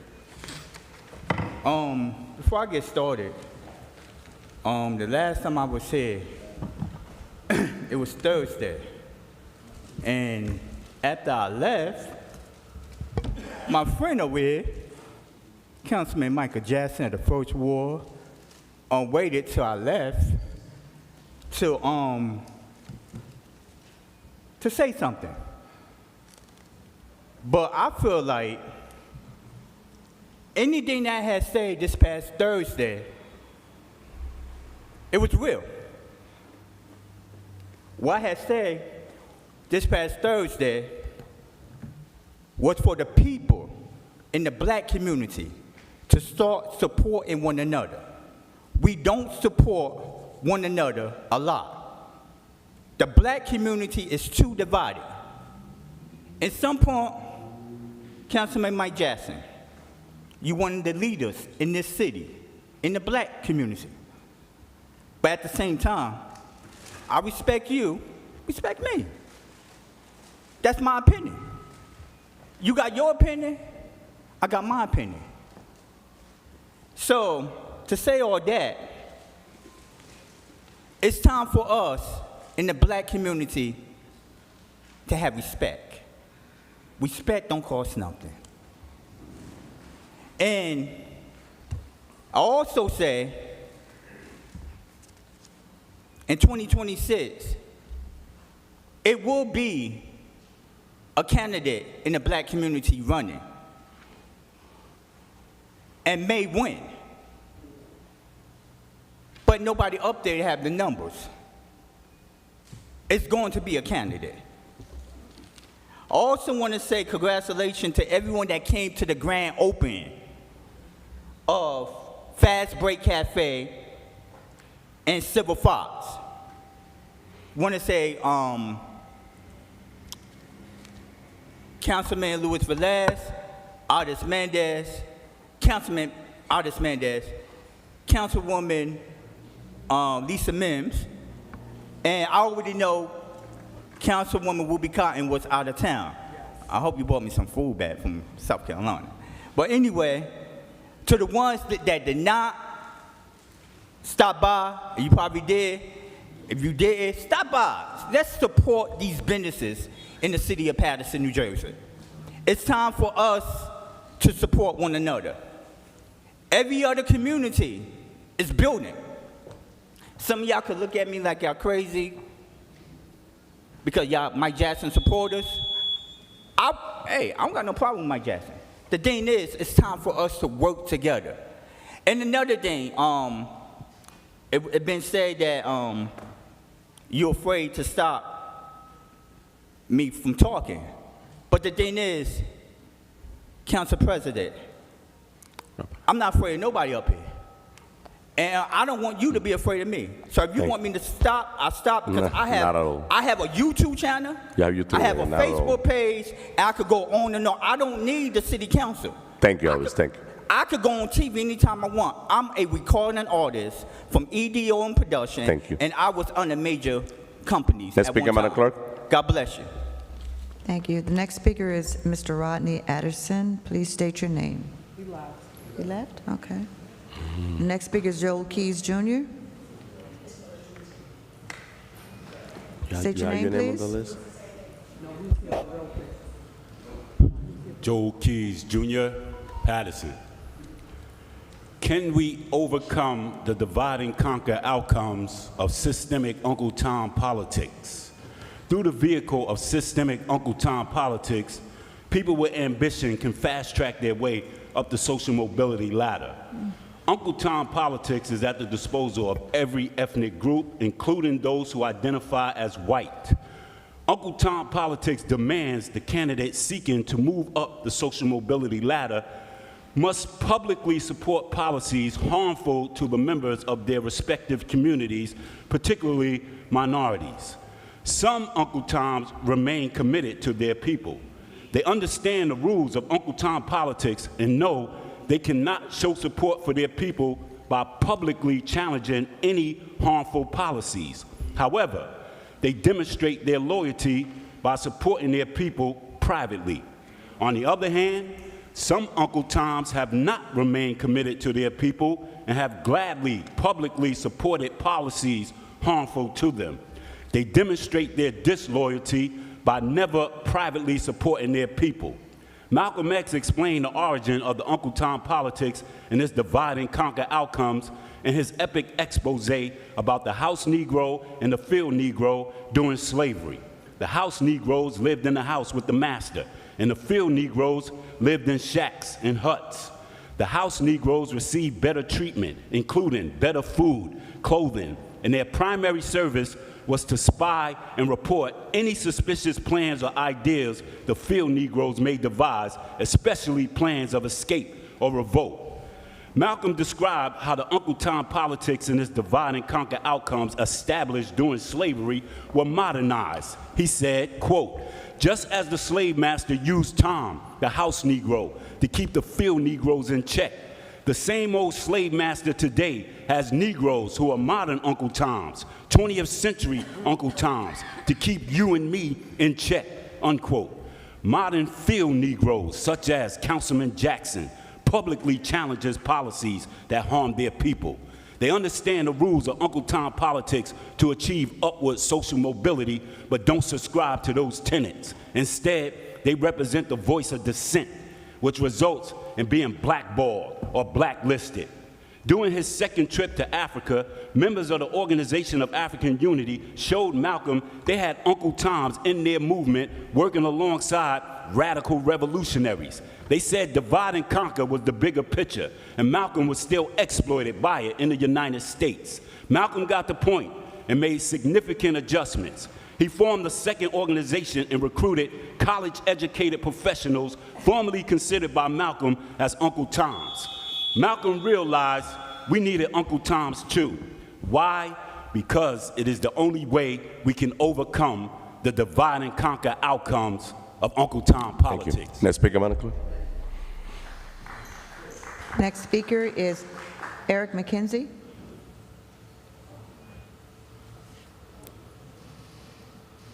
State your name, please. Come on, family. Eric McKenzie, good evening to Good evening, night Mr. to McKenzie. everybody. I'm happy to be here tonight. Let me first say that I came in peace tonight, and I'm shocked to see that this place is empty. I'm surprised.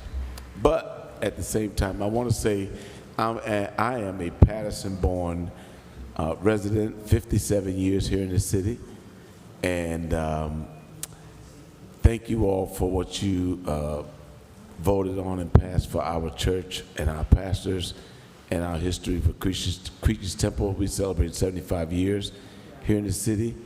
And many of you don't, maybe you may know, you may not know the history of the gospel highlights in this city. But my dad and my uncles, they came from South Carolina here in the 60s. And my pastor, who is Dr. Moses McKenzie, when he got here, married, and he ended up getting drafted to the Vietnam War. And he came back to this city right there on the corner of Governor Street and Straight Street, maintained a candy store, raised his family, and the gospel highlights traveled all over this country singing. And you might remember there was a malt liquor place now as a building there. The camper stayed there, the group traveled, they recorded their live recording at School 28.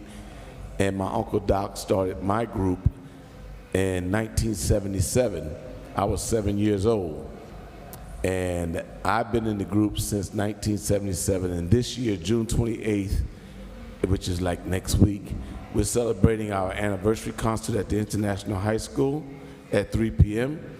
And we're inviting all of you to come out. There is a general admission ticket for $25. And if you're interested in going or supporting, let me know. I am the only member still in the group from 1977.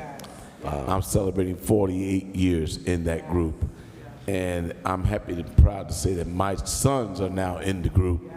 And listen, I'm still here in Paterson. My dad is in South Carolina now, and my sister's there taking care of him. But you know what? Paterson is all we got. I fall out with my councilman. I attack you, I come at you, and I will do it for all of you. If you're wrong, me and Mike, we fell out, we have conversations, I come at you. But at the same time, it's called accountability. We have to hold each other accountable. And I want to hold our mayor accountable, because you said something tonight that was true. When he was a councilman, he badgered Torres and Barnes and whomever else was there about being at meetings, and he hasn't been to one. He should show up and face the public, because there's a lot more going on that need to be addressed. I thank you for this time, and I'll be back. June 28th, thank you, Ruby Cotton. We love you all. I love all y'all. No hatred. Thank you. Next speaker, Madam I Clerk. love you, cuz. Councilwoman, you know we got your back. The next speaker is Eddie Olivares. I didn't realize you was coming after me. I didn't know that happened. Please state your name. Thank you. Eddie Olivares, Paterson. Good evening, all. Today's a good day. You know, Bob Menendez reported to federal prison to start his 11-year sentence. This is good. Don't shake your head. No, it may catch up to you. Corruption catches up to people, you know. But anyway, you talked a lot about illegal parkings and stuff like that. I went outside and I took down 4 plates of Ford vehicles. J37VVL, L95JPR. Council President, I think he's out of order. Point of order. Point of order. Point of order. Council President, I Council President. believe he is Point out of of order. order. He is Point. not a police officer. And he's an employee of this city. And also, Council President, point of order, Council because he members. cannot disclose in public other people's He license plate for cannot, safety. he cannot For go safety. downstairs For Council safety, member. sir. For Council safety. members. Parked in a handicap spot without a handicap in your car. And Council President, legal, Council legal, members. Council legal. members. Council members. He's- Council members. He's exposing license plate. Corporation Council. Council President. Corporation Supposed to Council. license plate. Just council members, please, please. I hear you loud and clear. Let's move to the next speaker, Madam Clerk. Let's move to the No, next. but Council President. Let's move point to of the next order. speaker, Madam Clerk. Point of order, Council President. We cannot just, Councilwoman Mims. we cannot just move. Councilwoman Mims. We cannot just move to the next speaker. There was a sitting elected official whose address was publicly noted. Yes. And someone came to the house and killed the family member. Yes. We just had 2 elected officials killed. 4. And you have a person who was employed as an aide of a sitting council person at the microphone giving out license plate numbers of elected official. There should be a violation to that. Correct. You are not allowed, no one is allowed to come to a microphone to give out license plate numbers at the microphone of elected officials. And you are an employee of the city as you work as an aide for a sitting council person. Councilman, I think his rights at the mic are revoked, and I am asking that request That's the be reason granted. why. That's the reason why I called the next speaker. That's the reason I called the next Council speaker. President, what should happen, the point of order should be answered to. First of all, there has to be a provision of a law or an ordinance or a violation. The first thing is, I didn't hear that. Now, one, to be fair, right? Mr. Olivares is my aide. He sent me a text and said, "I hope one of these plate numbers aren't yours."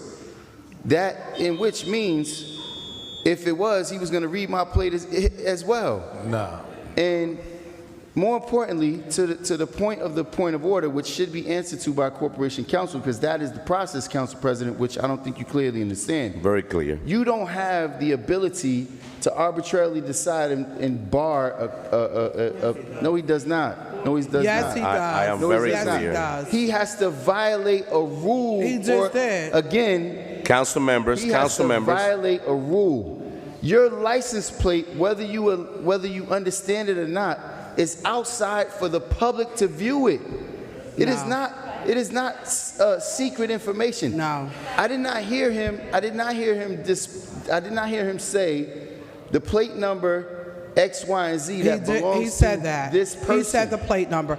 Council President. Council he should be members, Not removed from the say who the plate number belonged to. So, if Corporation Council can point out the law that Mr. Olivares has violated, I will personally hold him accountable. But what law did he violate? If Councilman- anybody here can please tell me, Councilman Jackson. what law did he violate? All right, Councilman Jackson. Let's try to go through. He didn't post anybody's We hear address. you. We hear you. Let's try to go through this public portion. No, Sir, we cannot move forward. Council President. What No. law did Council he President. violate? But finish your point. What law did he violate? It's a point of order on the floor. No, okay.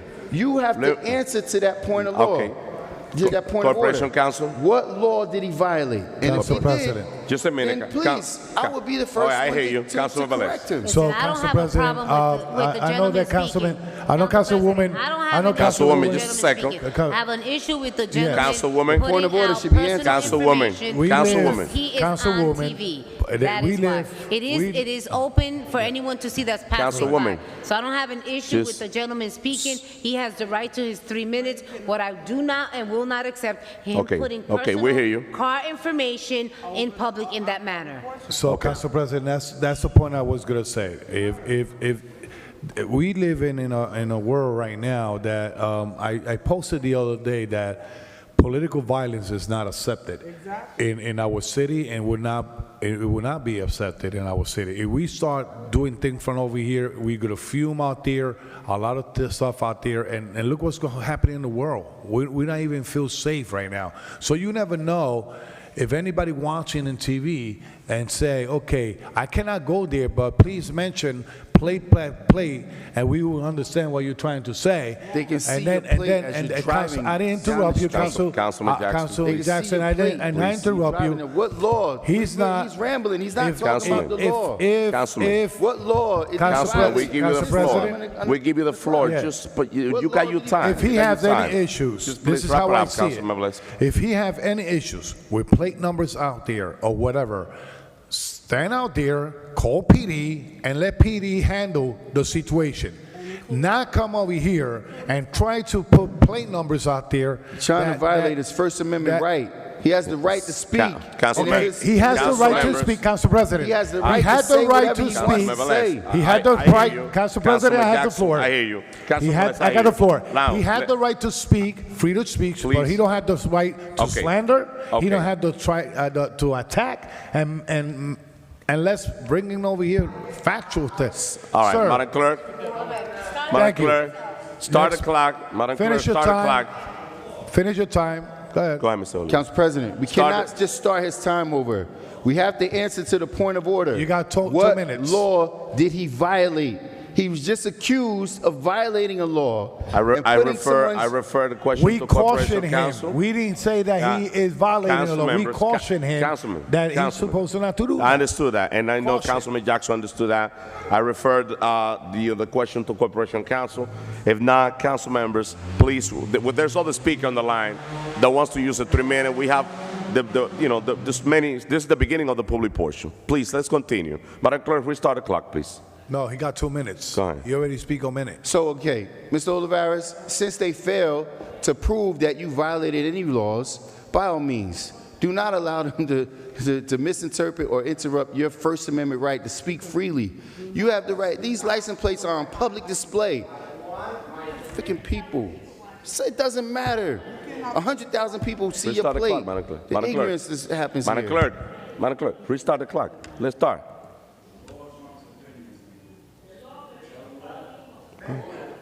Go ahead.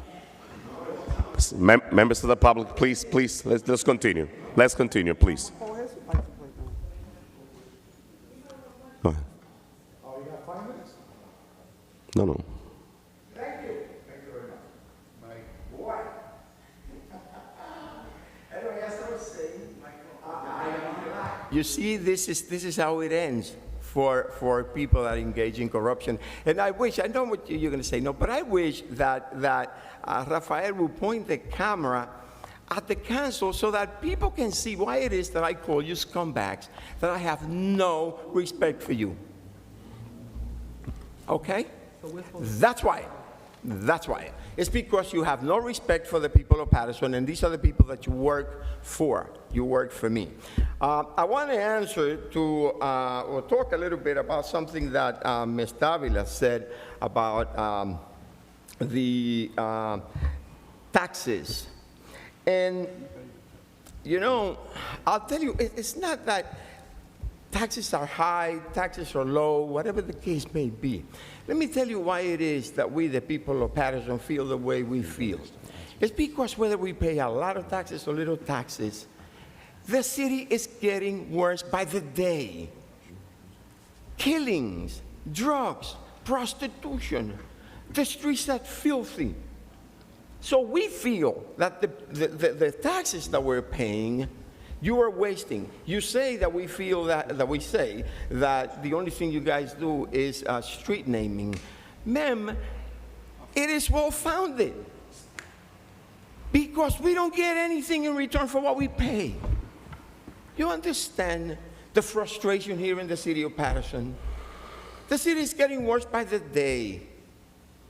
And you're here complaining and saying that some of you sound as if we should be thankful that we pay so little taxes. Guys, we don't get anything for our taxes. Our streets are dangerous.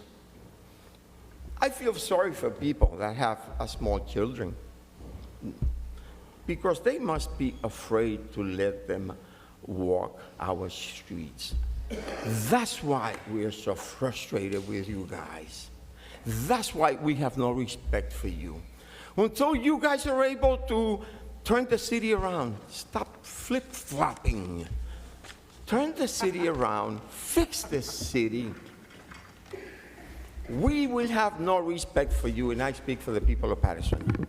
I, once again, say to you, you know, the last meeting, there was a young girl that said, you know, you have all the tools, you have all the power in the world to change things and to make things better for the city of Paterson, but you don't. And so with that, I say good night, scumbags. Next speaker, Madam Clerk. Yes, the next speaker is Councilman Bill McCoy. Please state your name. The real McCoy. Good evening, council members, to the audience and those that are viewing at home. I really wanted to make 3 points tonight, but given the conversation before, I'm going to deviate a little bit and encourage us to be more tolerant of each other. And, you know, I'm in church all the time. I'm at places, and I see flash on the screen a license plate number and say, hey, somebody needs to get out. You need to move your car.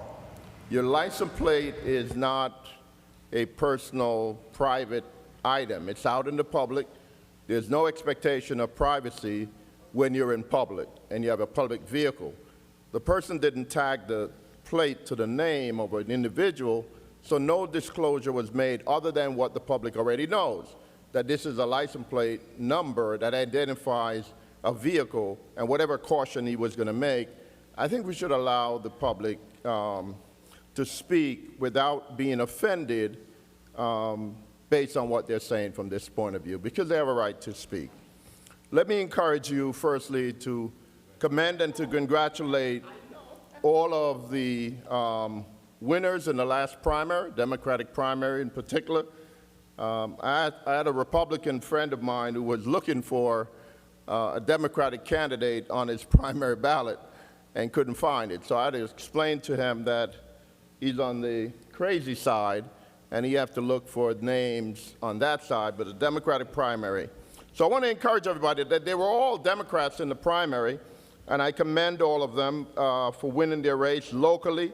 Senator Benji Wimberly, Kenyatta Stewart, and Al Abdelaziz, local councilman. I also want to commend Orlando Cruz for being a participant in the effort and for stepping forward to lead. He still will be able to serve us at a county level, and I look forward to us to recognize that we're all on the same team. We may have not picked the same individual, but we're on the same team now. It's a start, and we need to look forward to November having some good, solid, grown-up, hard conversations about democracy and how we choose those that represent us. Let me also remind everybody that our Jamaica Day celebration is coming up on August 2nd and 3rd, Eastside Park. We invite everybody to come on out that want to celebrate, enjoy music, have some good fellowship, and have a great time. So I want to commend you again, look forward to seeing you. And I would ask you, come July 1st, that we look to select our council president will serve the city and go back to our 2 meetings a month. I think we're disenfranchising the public by not giving them an opportunity to speak, and also to make sure that we can address the matters that are before the council. Thank you very much for the opportunity. Next speaker, Madam Clerk. Yes, the next speaker is William Green. The program starts at 5, but we'll be there for sound tests a little bit earlier than that. Food and vendors and everybody will be here. We encourage you to come on. Right? We'll have a great time. One love to me. Respect. Kindly state your name.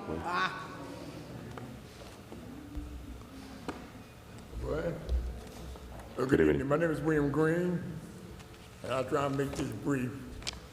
I live in an area that's not the best. Surrounded by drug addicts, dope fiends. I even they even found dead bodies underneath my bed. Now, what I mean by that, I live on the first floor. They found them in the cellar.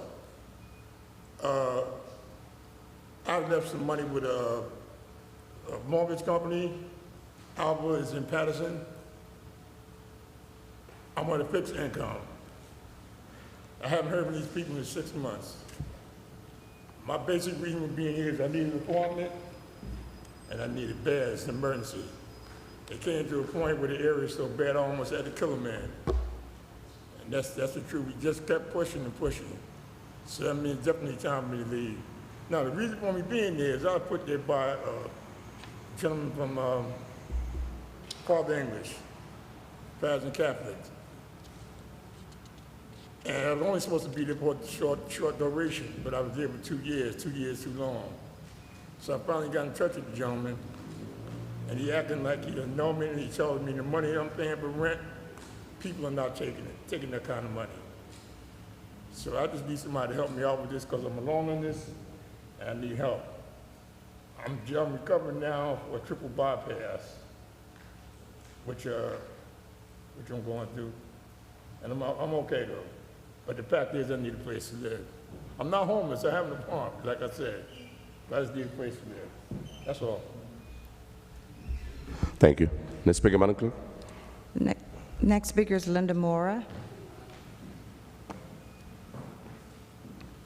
State your name, please. Linda Mora. Good evening, everyone. My thing is quick.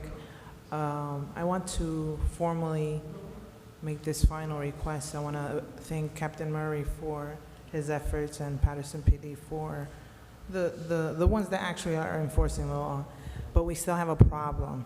My kids and I can't get adequate sleep, and this is I don't know, after this, I think a formal lawsuit will be filed because I have evidence of selective enforcement, something with the parking, the city towing. I've seen police selective enforcing the law.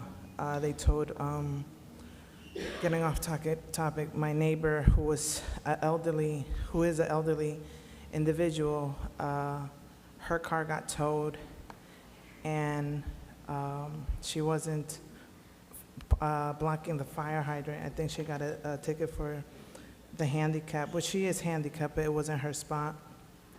And then numerous cars, which I have over 1 terabyte of evidence of police interaction and them not enforcing the law, especially at night.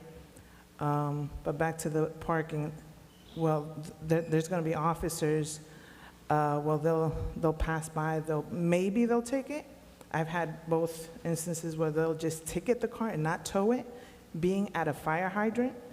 And my neighbor, this particular neighbor who's elderly and sick, she has had numerous problems on Godwin regarding the cars hitting her, numerous car accidents. Her car has been hit, I want to say 3 to 4 times while parked.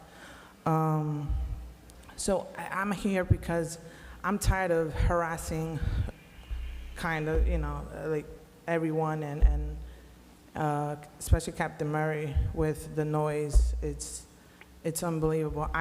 Growing up, even though I come from a broken home, the little time I had spent with my father, I was raised where I couldn't drag the chair. We were on the ground level floor. We weren't on top. We were on the ground level. I couldn't drag the chair and I couldn't let the door slam. I'm neurodivergent. I get overstimulated and I have mental and physical health problems. This quality of life is not it. I don't know why everything goes in Paterson. Things that I see, something Councilman Velez said about tinted window. I got pulled over for the tinted window, the tinted covers on the plate when I was younger in Richfield Park, got a ticket, and because people enforce the law, I learned my lesson. I even went to jail because I was out of line. But because, thank God for the police that enforce the law, I learned my lesson. And I have respect for law and order. And we need, I'm sorry, they're mi gente. There's no reason why Dominicans should be blasting music late hours that much. That goes to everyone. I don't care where you're from. Have respect for the seniors in the area and the children who are autistic. I have a lot of children in that area who are autistic, and the overstimulation is terrible. Councilwoman Mims, thank you for the sign, putting the autism sign on Carroll. That's it. Thank you. Thank you. Next speaker, Madam Clerk. Yes, the next speaker is Alex Tavinia. Please state your name. Alex Tevinen. Good evening. Good afternoon. Tevinen. Can you hear me? Alex Tevinen. Good afternoon. Good afternoon. Today I'm here to address a rumor that I think we all hear, or everyone else hears a lot, and it's why do we still have a lot of homeless people in the streets? Why do we still have a lot of addicts in the streets? What is Real Fix doing? So today I want to tell you that Real Fix is a voluntary program. We cannot force anybody to want the treatment. They have to be ready themselves, and they have to want it for themselves. We're only here for them when they are ready to take that step. They are in the driver's seat of their own lives, and our job is to be there to support them when they decide that it's time for a change. We aim to remove all the barriers that might stand in their way, whether that's helping them get IDs, providing like facilities that allow them to smoke, address concerns with like their pets and stuff, and figure out if they're currently on any sort of medications that would not be acceptable in that facility. And I think one of the most heartbreaking things that we face with our clients is when they come, they present to us with some of the injuries, which are like shrink wounds, some of those. I printed out a few pictures for you guys so you could see the damages of these things. And we have to still find places for them. We have to still find placement for them even when they show up with this barrier. And I want to share an example of a client. So we have been following this client for months, encouraging her to go to treatment. She had these wounds in her arm. She was very close to have both arms amputated. That's the result of the wounds. And we was kind of pursuing her for months and months and months. She never even wanted to come inside the building to see us, but one day she decided to do that on her own. No one forced her. No one can force her. She decided to do that on her own time. And when she decided to do that, we were there. We held her hands, and right now she's in treatment, doing so much better. I say this to say, this is why we do what we do. It's not always easy. It doesn't, it's not always immediate. It's not always at the time that, at a reasonable time that like everyone else would think. Sometimes it takes time. It takes time for people to decide their fate. It takes time for people to decide what they want to do with their lives. It takes time for people to choose the righteous path. So Real Fix is here whenever they're ready. That's our goal and mission. Thank you. Thank you. Next speaker, Madam Clerk. Council President. Councilman Jackson. Very, very quickly, I know we don't normally do this, but considering what the paraphernalia she passed around, I'm just curious. So is this a representation at Real Fix?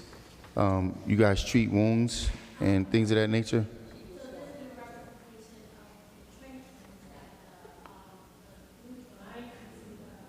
You have to go to the microphone. Please.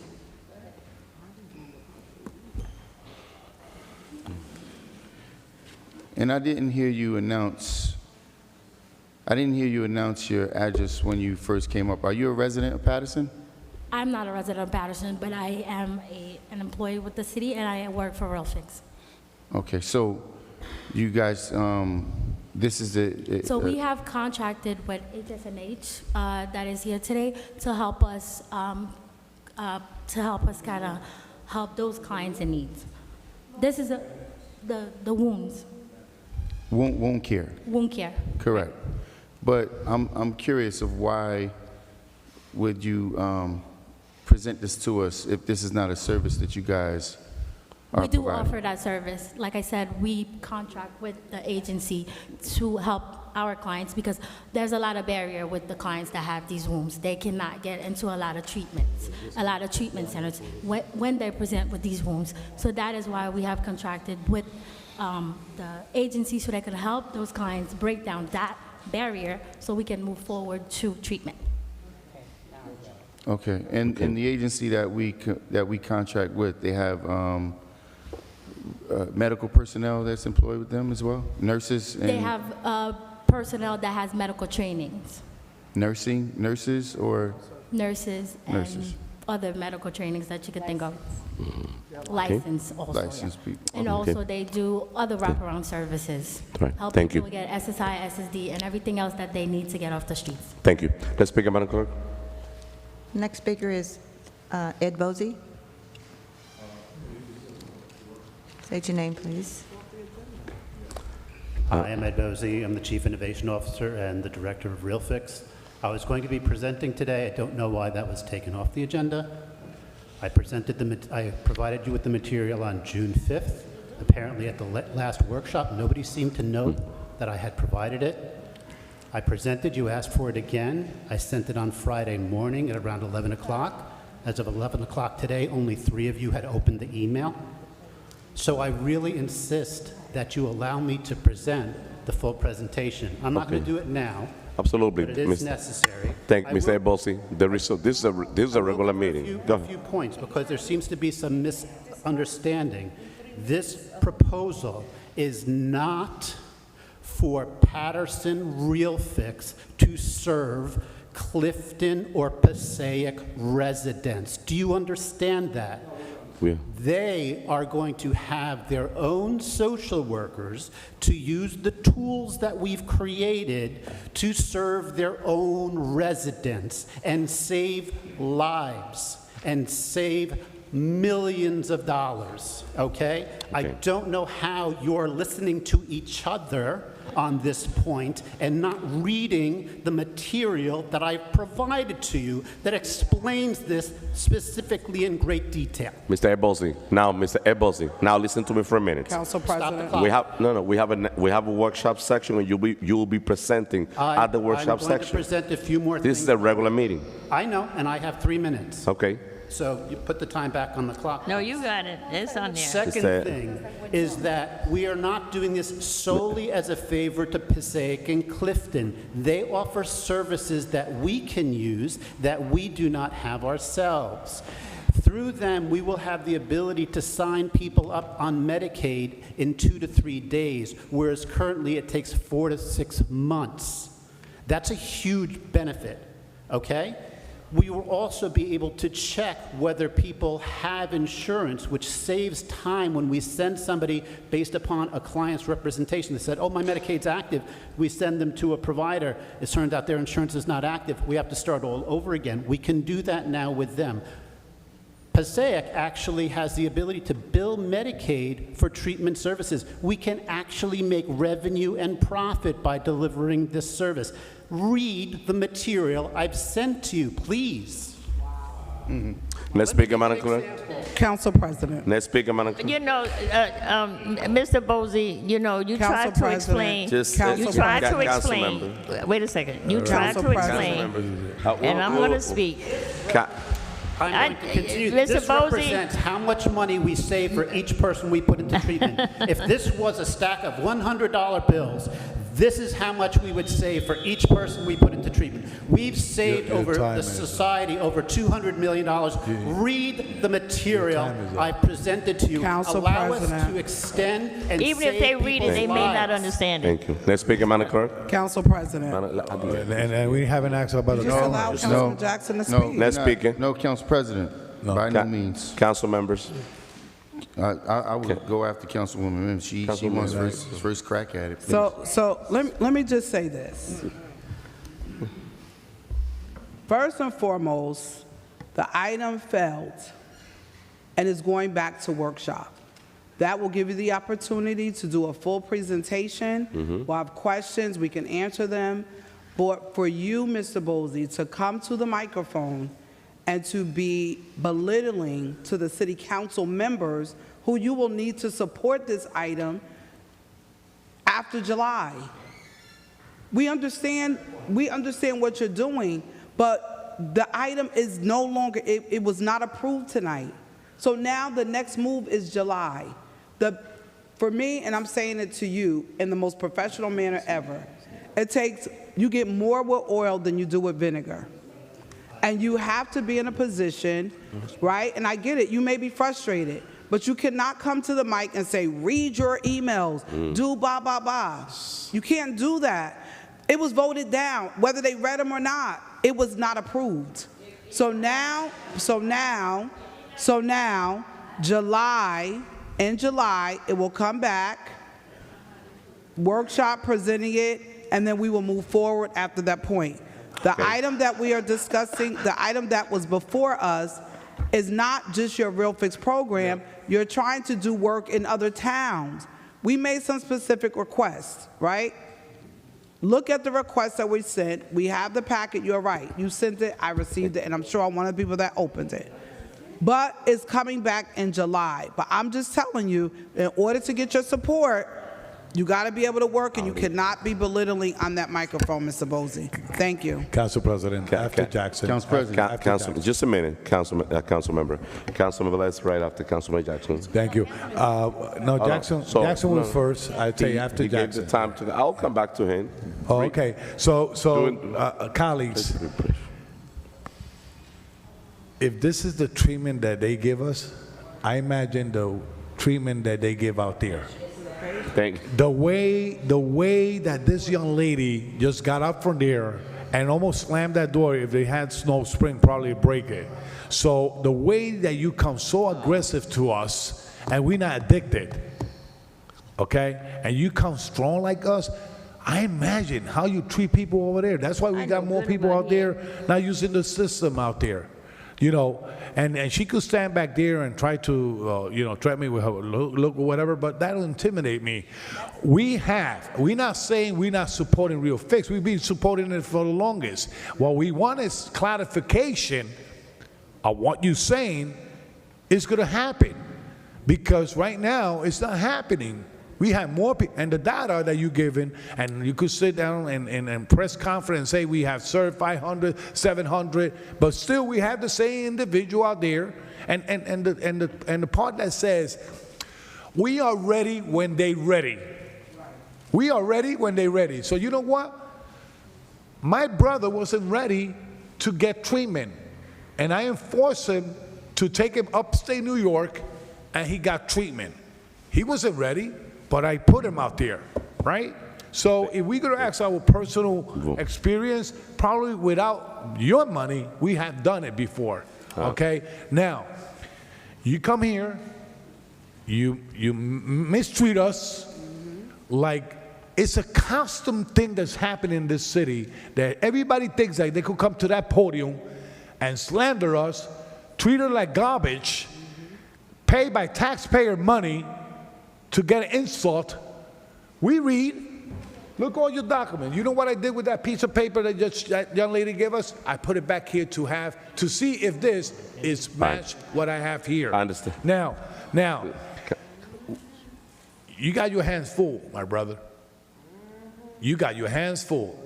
And when you come here next week to talk, we're going to also talk about the cameras. And we're going to talk about a lot of things that are on your hands that is not working. Right. It's not working in our city, and it's not going to work.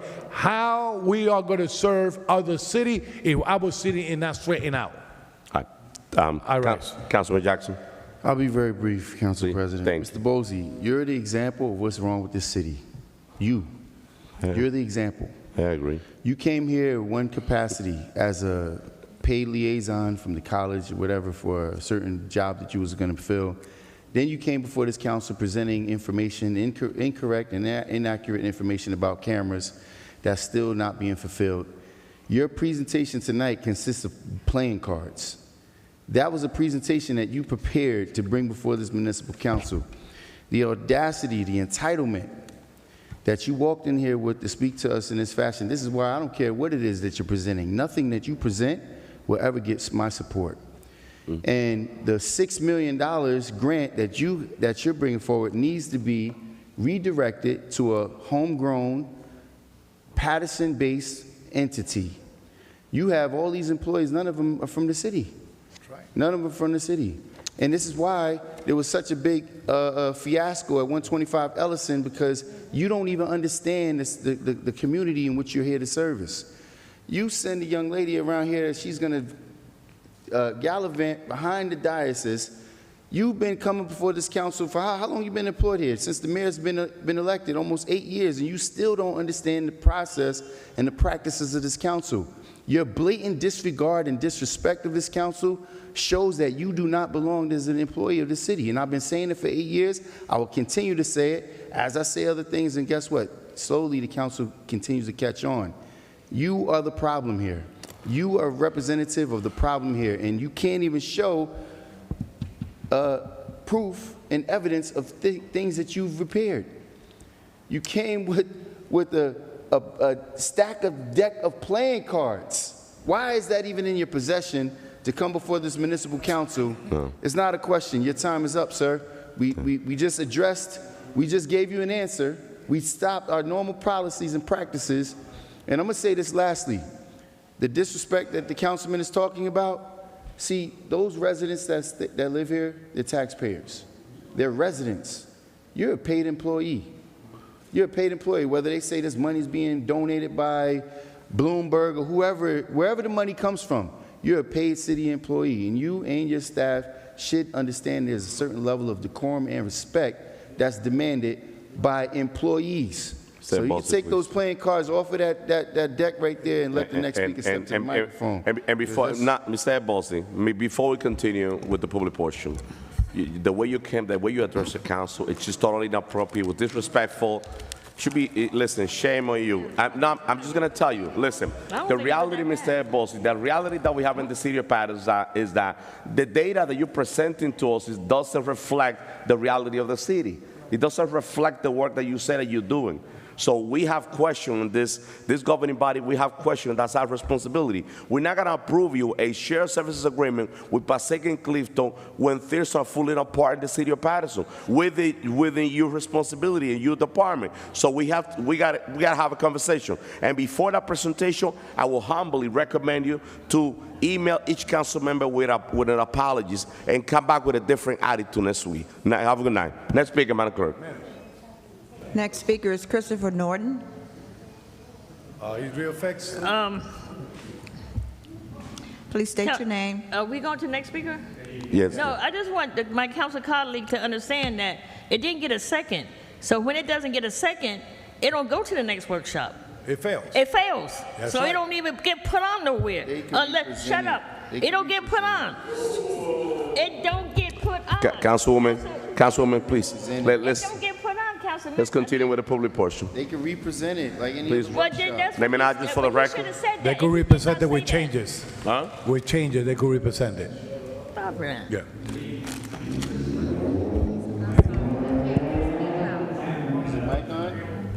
Was on the streets that they've gotten off. They've helped me. Christopher Norton. I was homeless. What address? What address you live, sir? I lived on 17 North 5th Street for 10 years. Where? What city? Paterson. Okay. I've lost my place to live due to not being able to pay rent. I was on the streets for almost a year.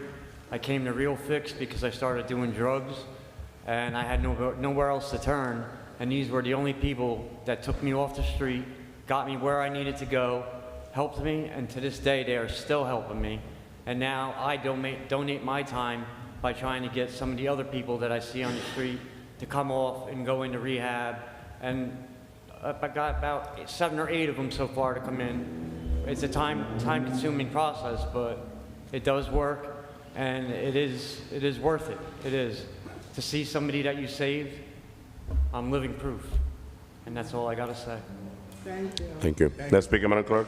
Congratulations. Yes, the next speaker is Mark Maxey. Mark Maxey, no? Okay. Next speaker. Next speaker is Joseph.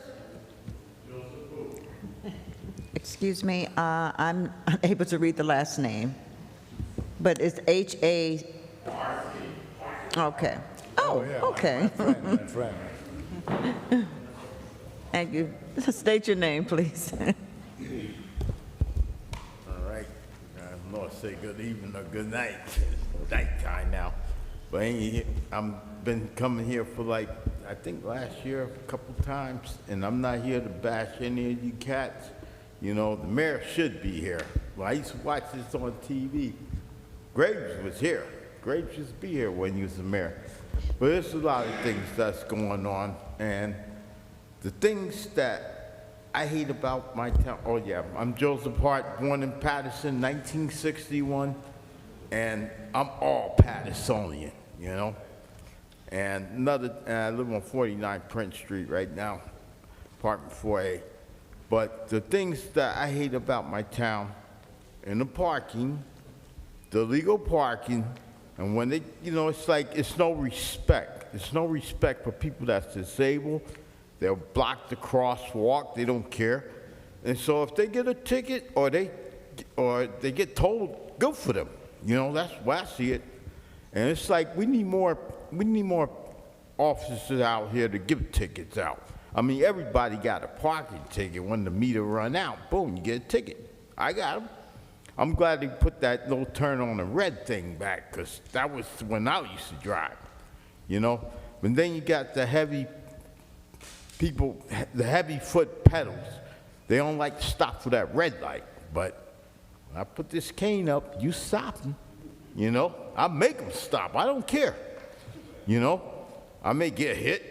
I know I get cussed at, but see, I take the New Jersey Transit buses, and all that legal parking by that pizzeria on Ellison Street, 161, you know, they can't make that turn. Then they got right up on the other sidewalk, and you don't know who's walking on that side.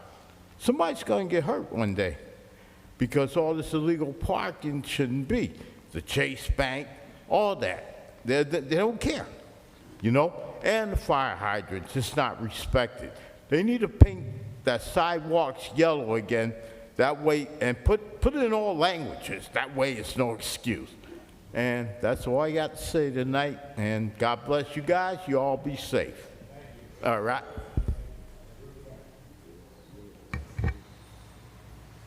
Next speaker, Madam Clerk. Next speaker is Abed Tabata. State your name, please, sir. Abed Tabata.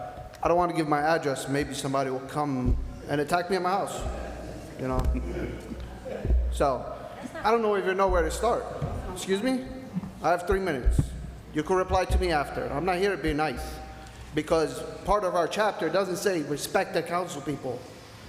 This gentleman right here, he's an employee of the city. Why are you guys yelling at him? Call the mayor. You guys vote yes. The 6th Ward councilman, that's the only word he knows on this council, is yes. He hasn't said nothing else. So, I'm not running in November. I don't care. I have no elections. Yeah, I'm not. Trust me. I stick to my word. But tell the mayor, fire your employee. Just like you guys got on Councilman Udine, whenever he said he wanted to see Della McCall for the Peru application. Oh, no, he can't talk to an employee. You guys are right here badgering this employee and demanding an apology. You're demanding an apology. Don't apologize. For what? Let them call your boss. Let your boss. He has a boss to address to, just like you guys have people to address. I don't understand. What's the problem here? Why don't you guys get to the nitty-gritty? Just like Dr. Mims says, every meeting, Mr. BA, we want to hear answers to the public's concerns. All right, I came last month. I had no answers. Where's the 2 parks on Trenton Ave? No, you didn't pass it last month. That was the new parks on Main Street. So, where's the speed bumps? Oh, there's no speed bumps. We have no money. Okay, what's up with the introduced budget? Nothing. What are we going to wait for? September, November? And then you know what? It's going to be shoved down our throat. An 8% tax increase. Plus a tax assessment, yes. There's nothing you could do about it. There's nothing nobody could do about it. You tell me different. You show me the numbers. Can I get from the CFO that's not here? I mean, I'm not his boss. That's the mayor's responsibility. So where are you guys holding the mayor, the administration accountable? What was the number for the temporary budget in January 2nd meeting? What was that number? Because it wasn't mentioned in the meeting. It's not on the agenda. I don't know where to get it from. The April 15th meeting was the second temporary budget. What was that number? And today was a $54 million temporary budget. So we have to look at those three numbers, subtract it from what was the introduced budget, and let's see where we're at. Now, one last thing before I get off. Last week, you guys had a whole presentation of teenagers giving about smoke shops. Dr. Mims, I'm sorry.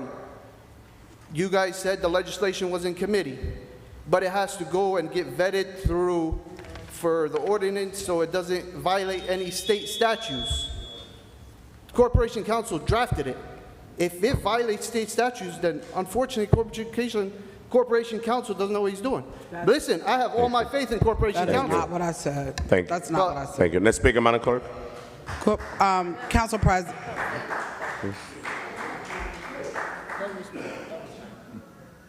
Twisted everything you said. Yeah, but they need to learn before they come to the mic. Next speaker, Madam Clerk. Next speaker, Chanel Fields. Please state your name. Good evening. I want to talk about the history and significance of Juneteenth because we have Juneteenth coming up on this Thursday. Juneteenth, celebrated annually on June 19th, is one of the most important commemorative dates in American history. It marks the true end of slavery in the United States and serves as a powerful reminder of our struggles, resilience, and enduring contributions of African Americans. Though the Emancipation Proclamation was signed by President Abraham Lincoln on January 1st in 1863, it wasn't until more than 2 years later, on June 19, 1865, that the last enslaved people in Texas were finally informed of their freedom. This delayed freedom is what Juneteenth honors. Historical background is that the Emancipation Proclamation declared that all enslaved people in the Confederate States were to be freed. However, enforcement of that proclamation depended on advance of Union troops. In many southern regions, particularly remote states like Texas, slavery persisted long after the declaration. On June 19, 1865, Union General Gordon Granger arrived in Galveston, Texas, and announced the General Order No. 3, officially notifying enslaved African Americans of their liberations. The newly freed men and women began to celebrate Juneteenth on that day. Juneteenth represents more than the end of slavery. It embodies the long, ongoing journey towards freedom, justice, and equality. It serves as a moment for us as reflection on the nation's dark history of oppression, some oppression that we still see today, as well as a reflection of celebration of Black strength, which we also see today, our creativity and achievements. Community gatherings often include storytelling, parades, historical reenactments, and performances rooted in the African American culture. On this coming week, we will celebrate Juneteenth. Ms. Ada Pugh is having the African Heritage Parade on Saturday, June 21st, 2025. She says thank you to everyone that has supported her down through the years, and she invites you to be a part of this year's festival. It will kick off at 10 a.m. sharp at the Masonic Temple on 224 Martin Luther King Way. Also, Brother Rodney will be celebrating the Juneteenth Festival, Day of Emancipation, more than just a celebration, a day of enterprise. That will also take place on June 21st, 2025, from 12 p.m. to 6 p.m. at Eastside Park in the gazebo. Thank you and have a good night. Next speaker, Madam Clerk. There are no more speakers. I have a motion to close. Moved by Councilwoman Davila, second by Councilor Les. Roll call, Madam Clerk, to close the public portion. Roll call to close the public portion. Got second reading. Councilwoman Cotton?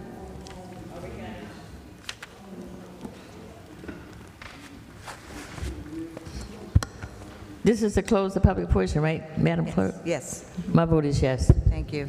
Councilwoman Davila? Yes. Councilman Jackson? Thank you, Madam Clerk. So just to address some of the concerns, and I'm glad to see you back, brother, but we need you on that microphone. That power needs to be exemplified.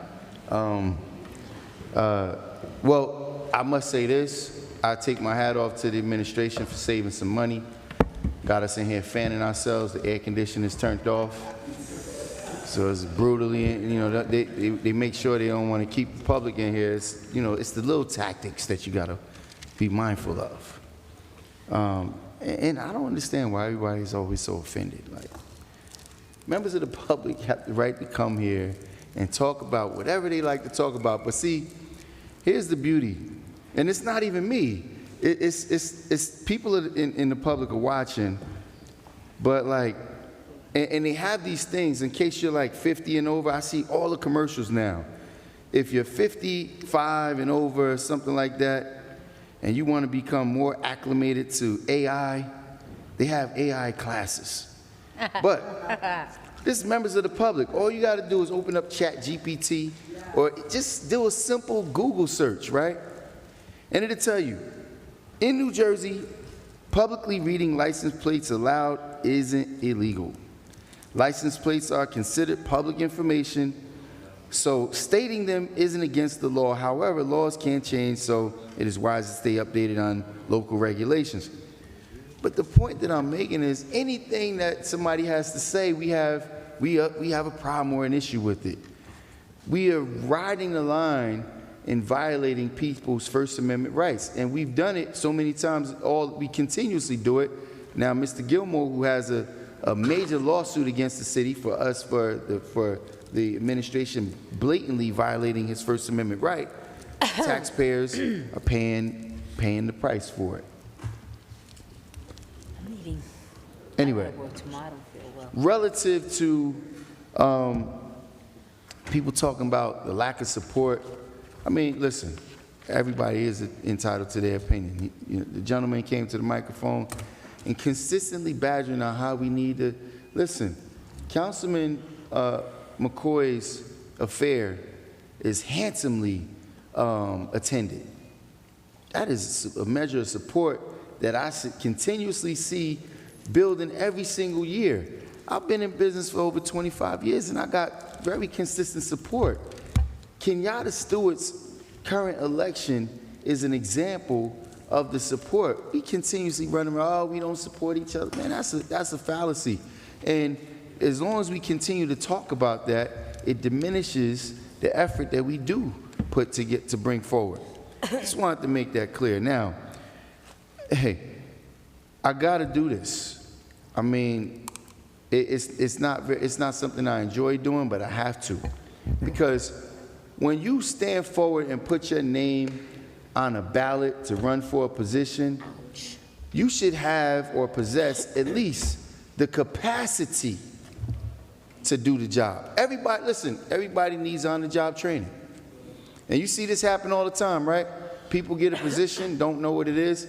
But when you've been serving in multiple elected seats, and you've been serving here for a number of different years, and you continue to do the stupid things like violate people's rights, and clearly then, the disparaging treatment of selective enforcement on time, all of these things are things that open us up for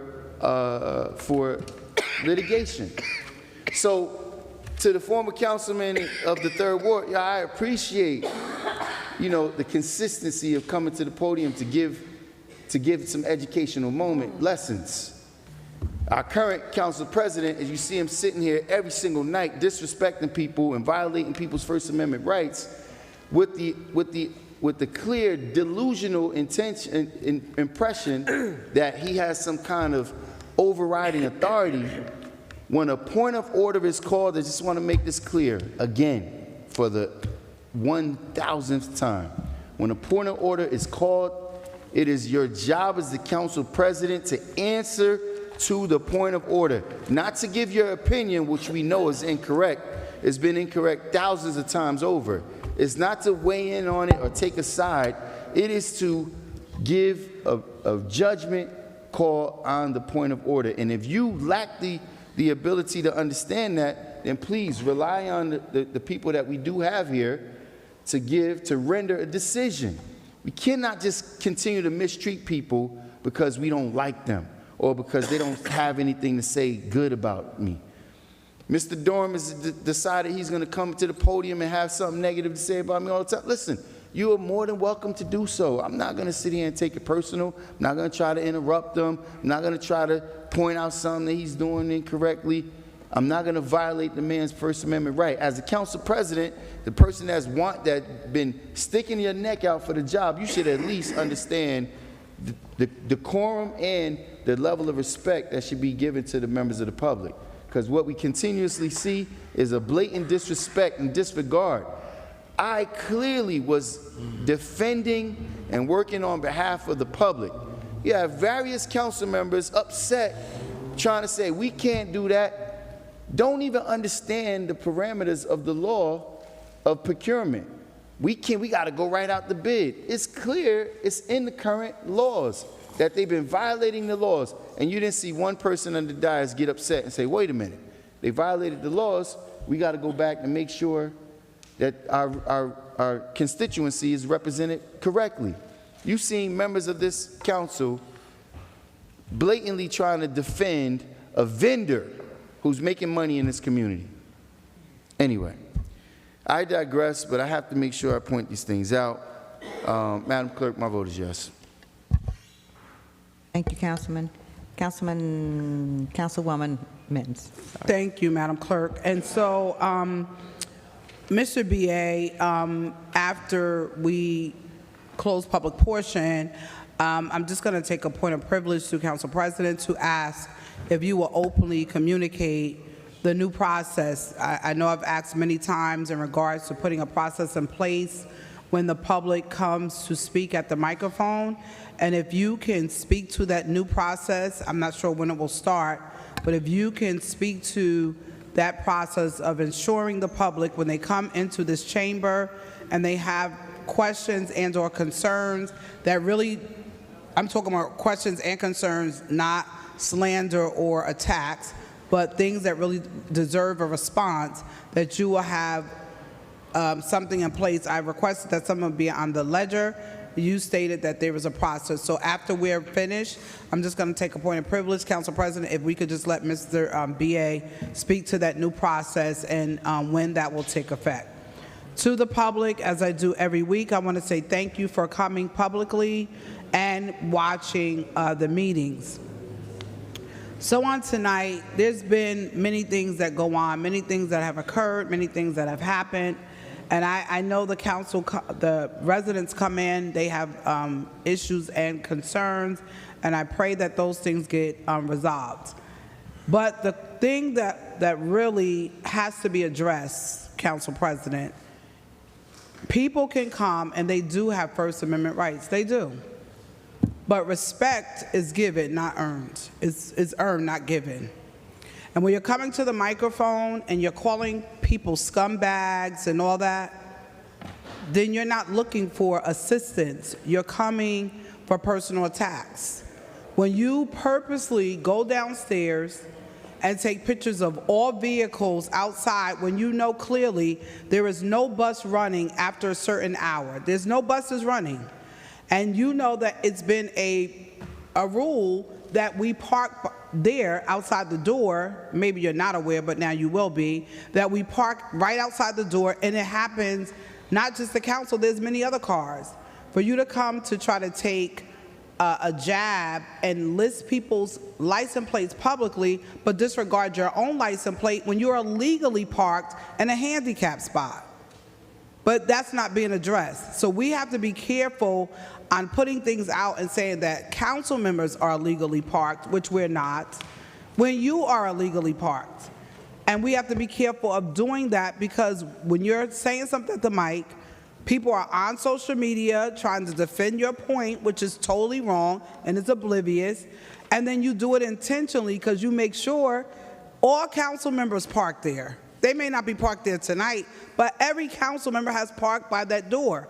So did you want to selectively do it when someone you're connected to was not parked there? You got to be fair. Has to be one or the other. But to call people out of their names and all that, it's low. We know that's not our name, so we don't take it personal. But I just think when you come to the mic, respect is earned, is not given. Just come to the mic, you say what you have to say. That's it. We move on. Especially if you're coming to the mic just to call people out of their names and you have no issues pertaining to what's going on in Paterson. We have a lot of issues in Paterson. We want to hear your concerns. We see them ourselves. We live here too. We agree with you on a lot of the stuff. That's why we fight and advocate so hard behind the scene to get a lot of work done. There's a lot of things happening in the city of Paterson. There's a lot of work and progress that's being made. Do we need more? Absolutely. Is everything perfect? No, it's not. But sometimes the noise muffles the work. And that's what's happening. And I'm going to say this and close. Running for mayor and not being able to work with city council colleagues is problematic. Because if you can't get along with council members and can't count to 5, it's going to be a problem for the city, not just in the chambers and the second and the third floor. It will be problematic for the city. Because if you can't get along, now, what's going to happen? And trying to say we're getting rid of people on the council, we got to get more people on the council, get rid of them so we can put some more up there. Doesn't work that way. You got to count to 5. Even if you tried to get rid of 3, you still have 6. You still don't have 5. That's still a problem. Paterson, our agenda is almost done on tonight. We did a lot of city business because we come here to the council meetings on time. We do our committee work. We're in our committees. We ask questions. We reach out to the administration. And the administration will tell you we don't always agree with them, but we have a working relationship and we do ask hard questions. So with that being stated, Madam Clerk, Secretary, BA, everyone else, my vote is yes to close the public portion. Thank you. Councilman Omar. Yes. Thank you. Councilman Velez. So, I know, right? So, Council President, good public portion. We have 5 speakers that came talk about local government. 5 came with personal speech, and 6 came with announcement and gratitude message. Good public portion. God bless you all. My vote is yes to close the public portion. Thank you. Council President. Thank you, Madam Clerk. Before my vote, I just want to say thank you to those members of the community that came to speak with the council and the administration and the community and spoke about issues that are affecting our community, recommendation. It's easy to destroy, council members. We need to understand that it's easy to go and find the wrong thing on any person, try to attack that person, but it's hard to build. In order for you to build, you have to come together with your council colleague, with co-working, and you have to build a team to get things done the right way. And that's what I'm trying to do here. I'm very respectful with everybody, and I want to thank the community. I know we're doing better and doing much better every single day.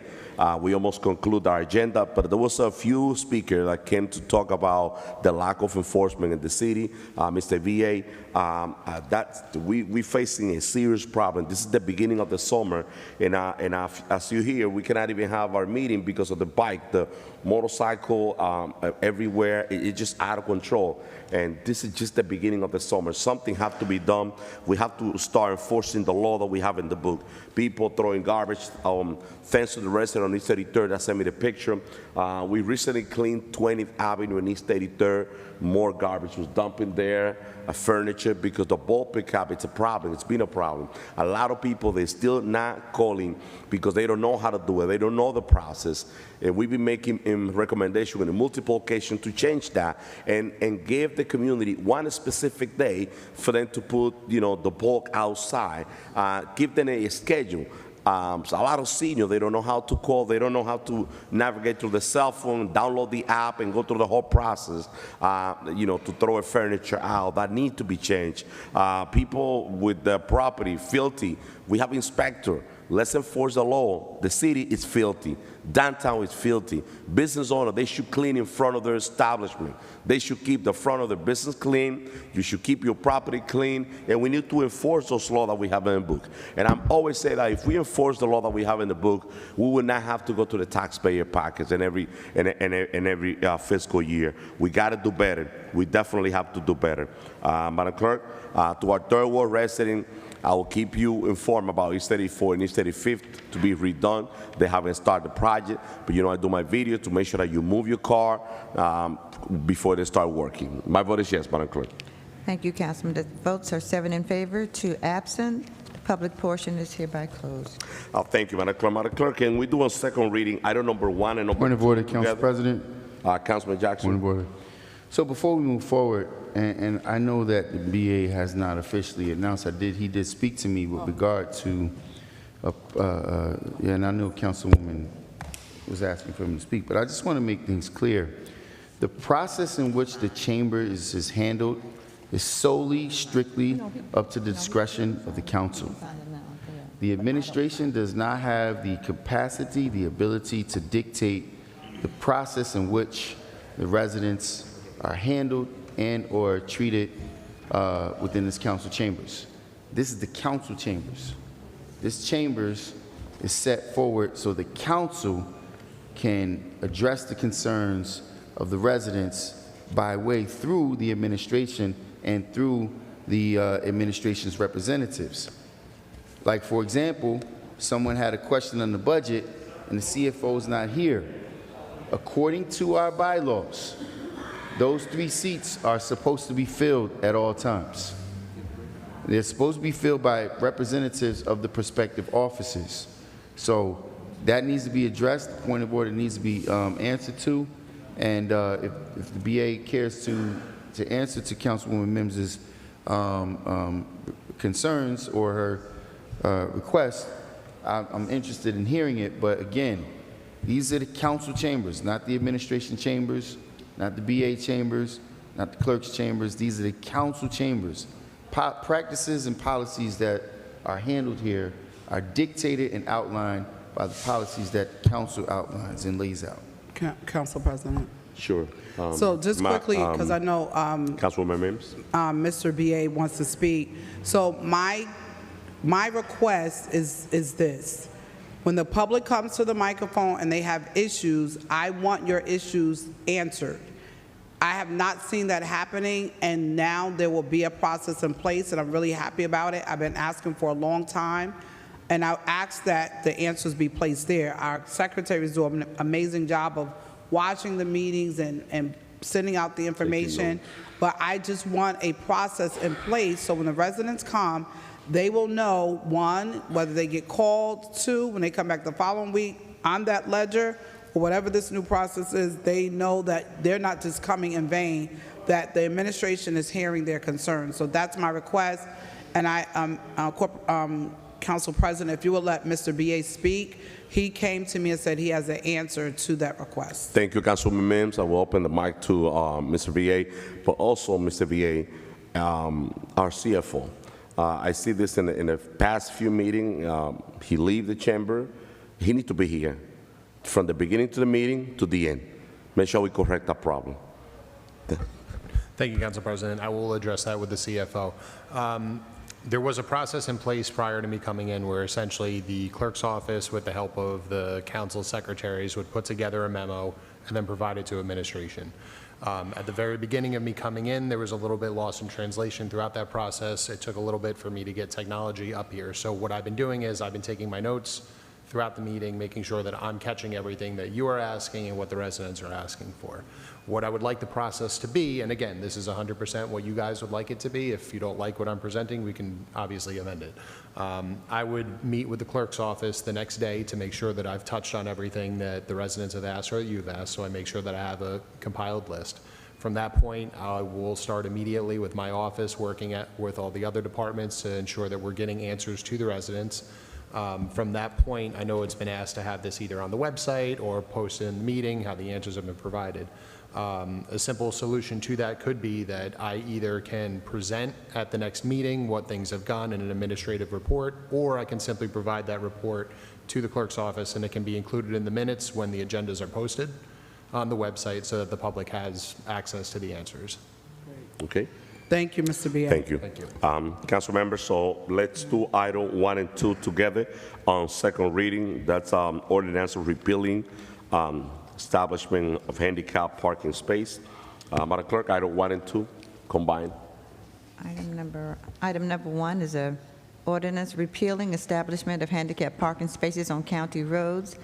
The street addresses are 464 Madison Avenue, 633 Madison Avenue, 926 Madison Avenue, 80 Madison Avenue, 430 Union Avenue, 231 Madison Avenue, 483 East 18th Street, 112 Spruce Street, 399 East 18th Street. It's Public Works item, ordinance number 25-017. And second reading ordinance. Ordinance repealing establishment of handicap parking spaces at various locations. This is item number 2. Street address 402 East 35th Street, 345 Totowa Avenue, 149 Liberty Street, 223 Pennsylvania Avenue, 90 Redwood Avenue, 448 East 30th Street, 1096 East 22nd Street, 117 Redwood Avenue, 3 Knickerbocker Avenue, 96 17th Avenue, 371 East 26th Street, 158 North 4th Street, 109 Rosa Parks Boulevard, 58 Webster Avenue, 333 15th Avenue, 2 Duramus Street, 392 Ellison Street, 42 Colonial Avenue, 103 Coral Street, 145 Dixon Avenue, 576 East 25th Avenue, 145 Dixon Avenue, 576 East 25th Street, 318 East 30th Street, 23 Hill Street, 25 Martin Street, 81 North 1st Street,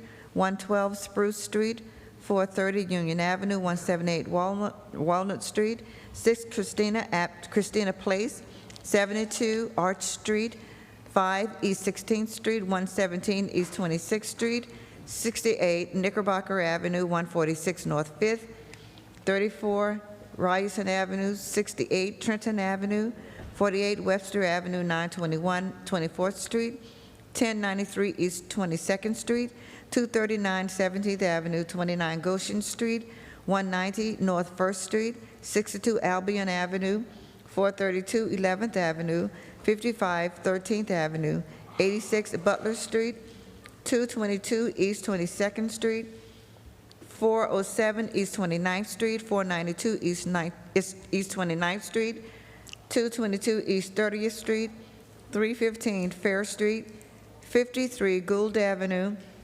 287 Lawrence Place, 80 Madison Avenue, 231 Madison Avenue, 42 Mill Street, 42 Montclair Avenue, 207 North 1st Street, 146 North 4th Street, 158 North 4th Street, 136 North 9th Street, 24 North York Street, 143 Walnut Street, 140 Walnut Street, 186 East 16th Street, 974 East 19th Street, 937 East 19th Street, 1106 East 24th Street, 20 Elk Street, 218 Kearny Avenue, 218 Kearny Street, 464 Madison Avenue, 633 Madison Avenue, 64 Marshall Street, 12 Rose Street, 18 Sealy Street, 569 Summer Street, 926 Madison Avenue, 204 North First Street,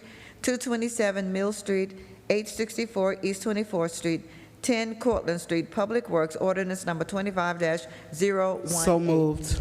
Public hearing is required. It was moved by Councilwoman Mims and second by Councilman Evie.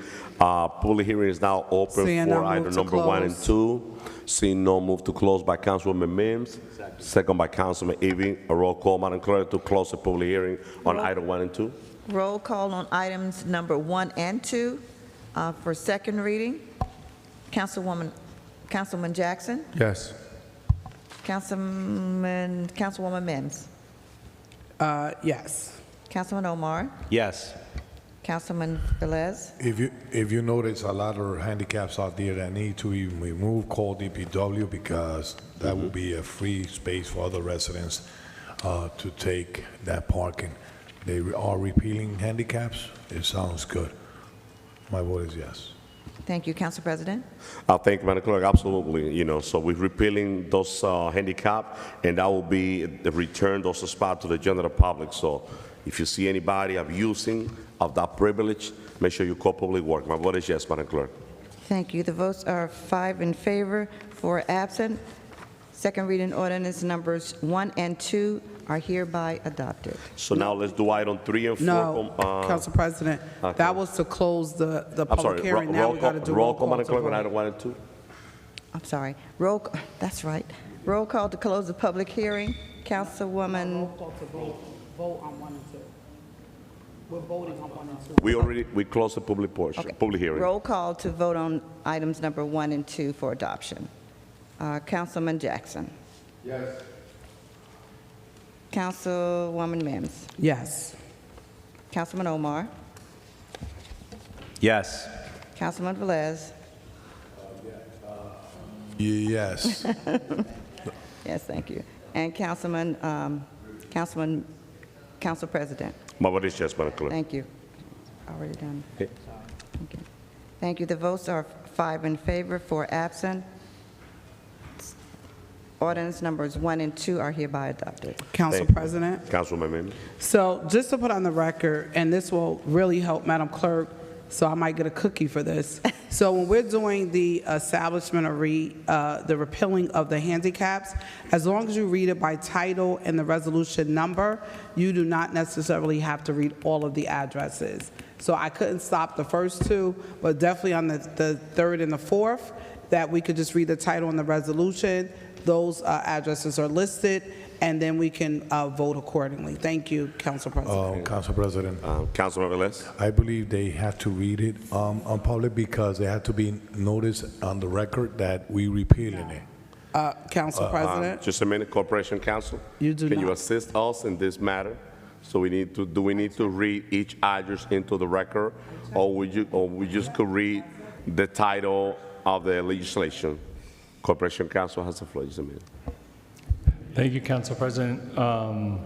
So we do have a court reporter here that is taking minutes of the meeting. The meeting is also publicly broadcasted.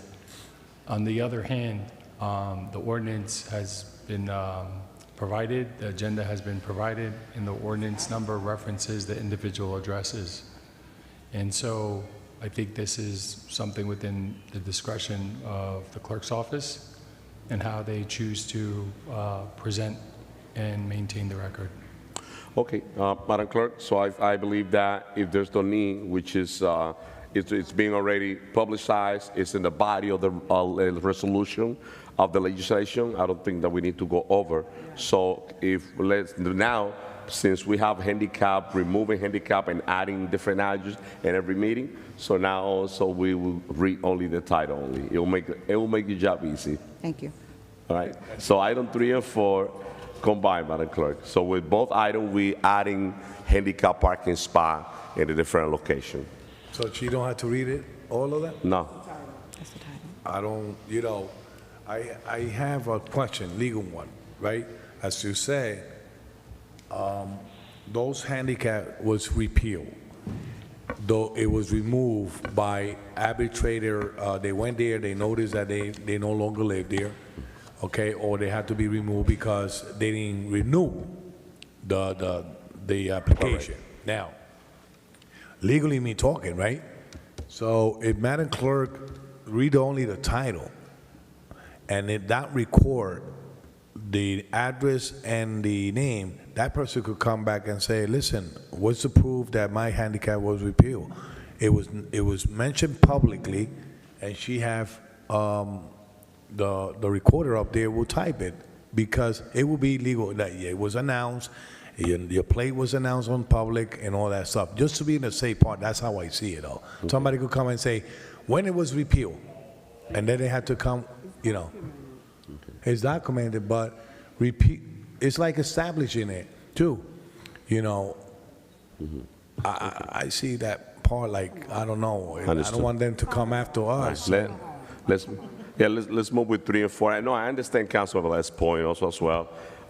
You know, I understand that, but it's sometimes for Madam Clerk, it's kind of hectic going through all those addresses, you know, one by one. It's kind of difficult. So I think it will make your job easy.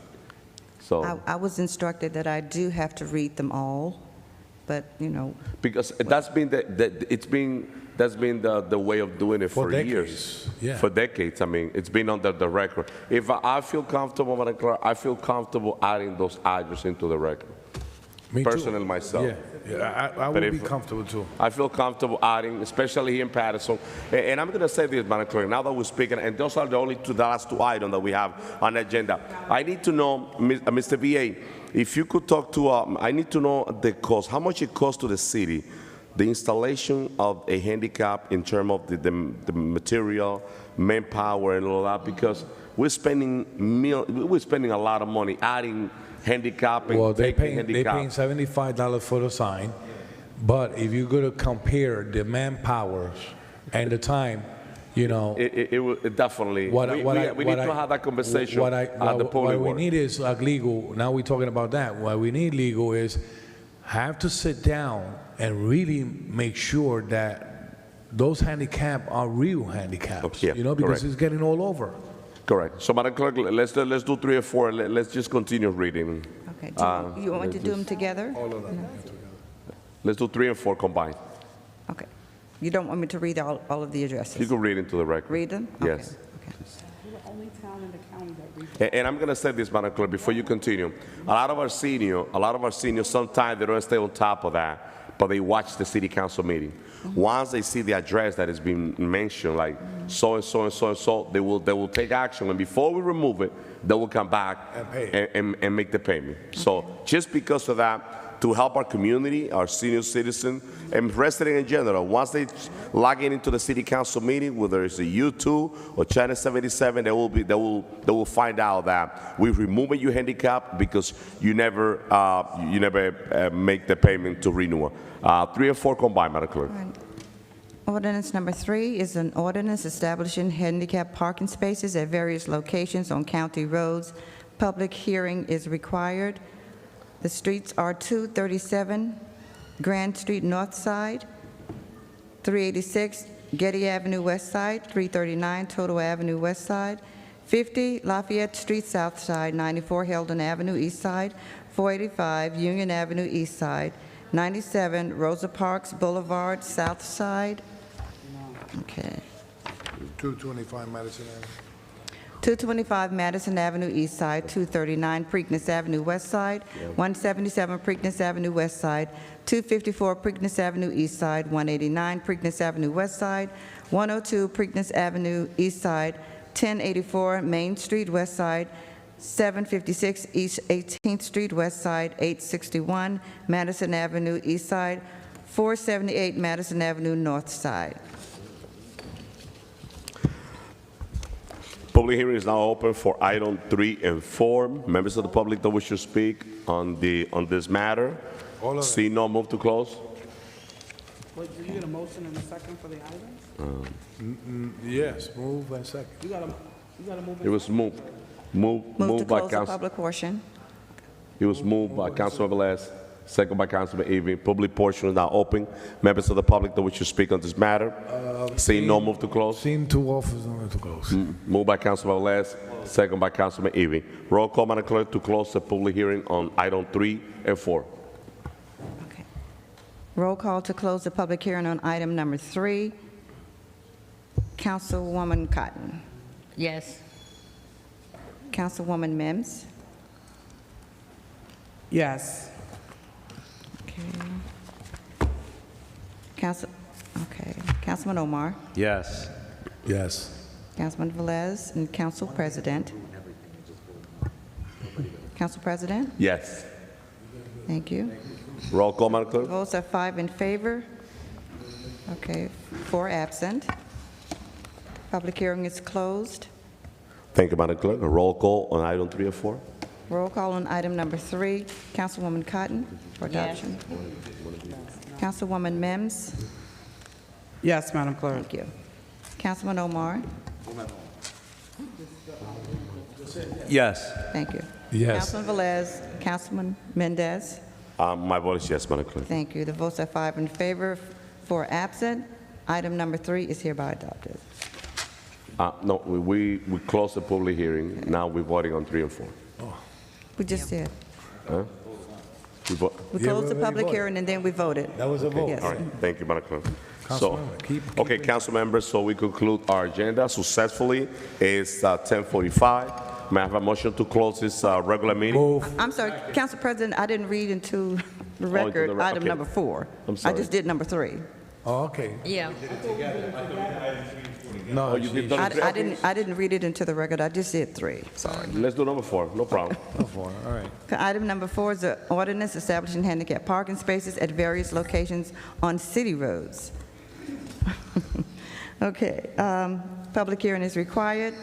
299 Dakota Street, North Side, 59 Day Street, North Side, 264 East 21st Street, West Side, 782 East 22nd Street, West Side, 683 East 27th Street, East Side, 362 15th Avenue, South Side, 233 12th Avenue, East Side, 300 East 25th Street, West Side, 77 Maryland Avenue, North Side, 339 East 31st Street, East Side, 735 East 23rd Street, East Side, 635 East 27th Street, East Side, 476 Ellison Street, South Side, 263 Governor Street, North Side, 105 4th Avenue, North Side, 40-42 North 11th Street, South Side, 148 22nd Avenue, South Side, 121 16th Avenue, North Side, 67 Carroll Street, North Side, 327 12th Avenue, North Side, 87 East 17th Street, East Side, 91 Butler Street, East Side, 75 North 1st Street,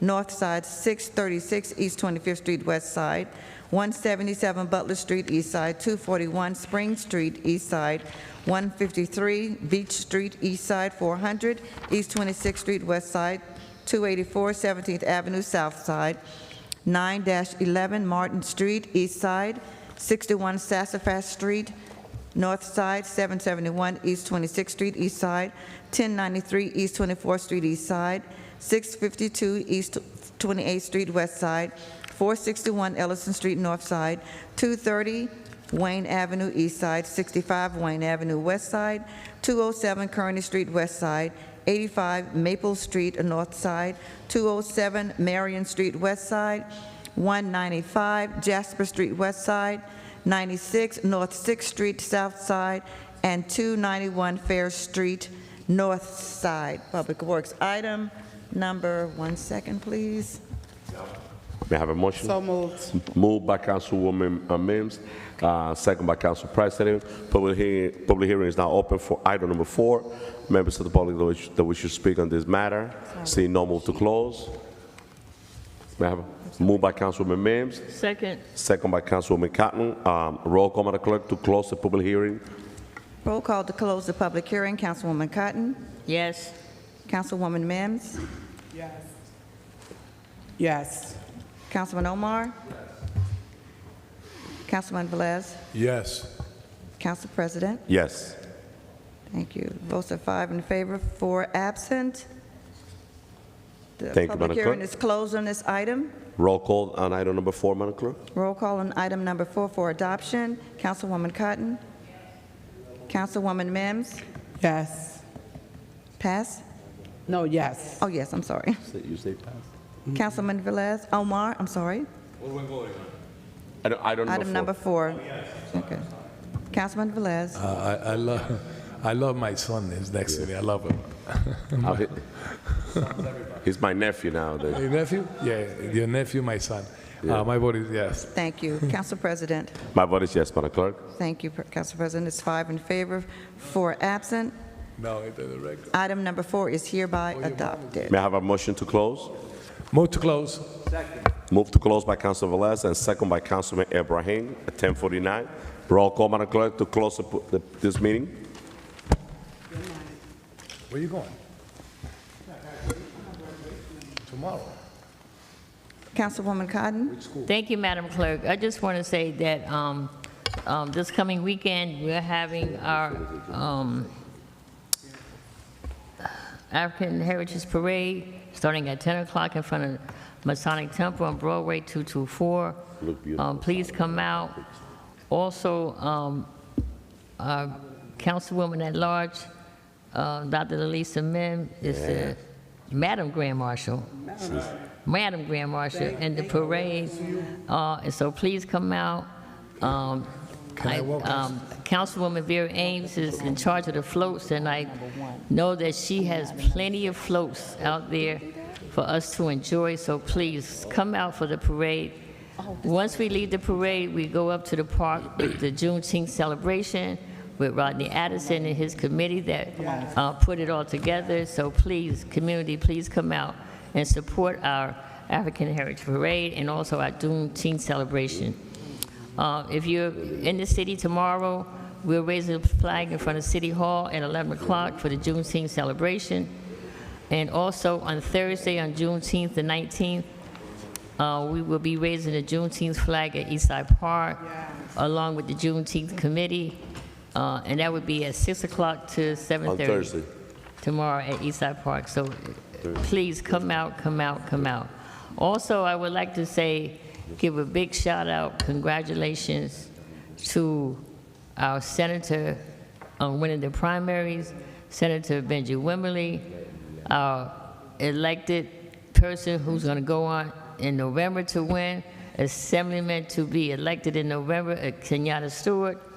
Also, congratulations to Al Albaziz for winning the Assembly seat, and also to our two county commissioner that won their seat, Macchiolo and Christina.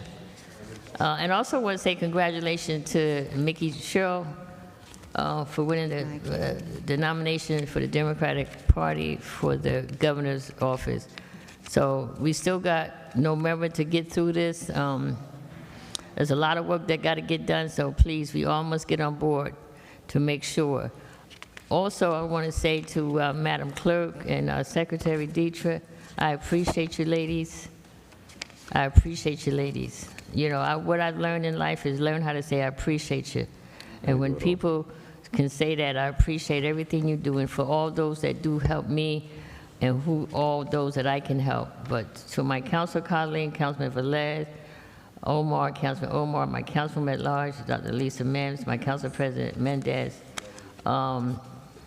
We got done early, but it's about working together. And I always said it from day one when I came in here. We might not agree on items, but we still must learn how to say goodnight to each other. And we need that. And I want to say to our new BA, Mark Seaman, and of course my corporation counsel, Amy Abushi.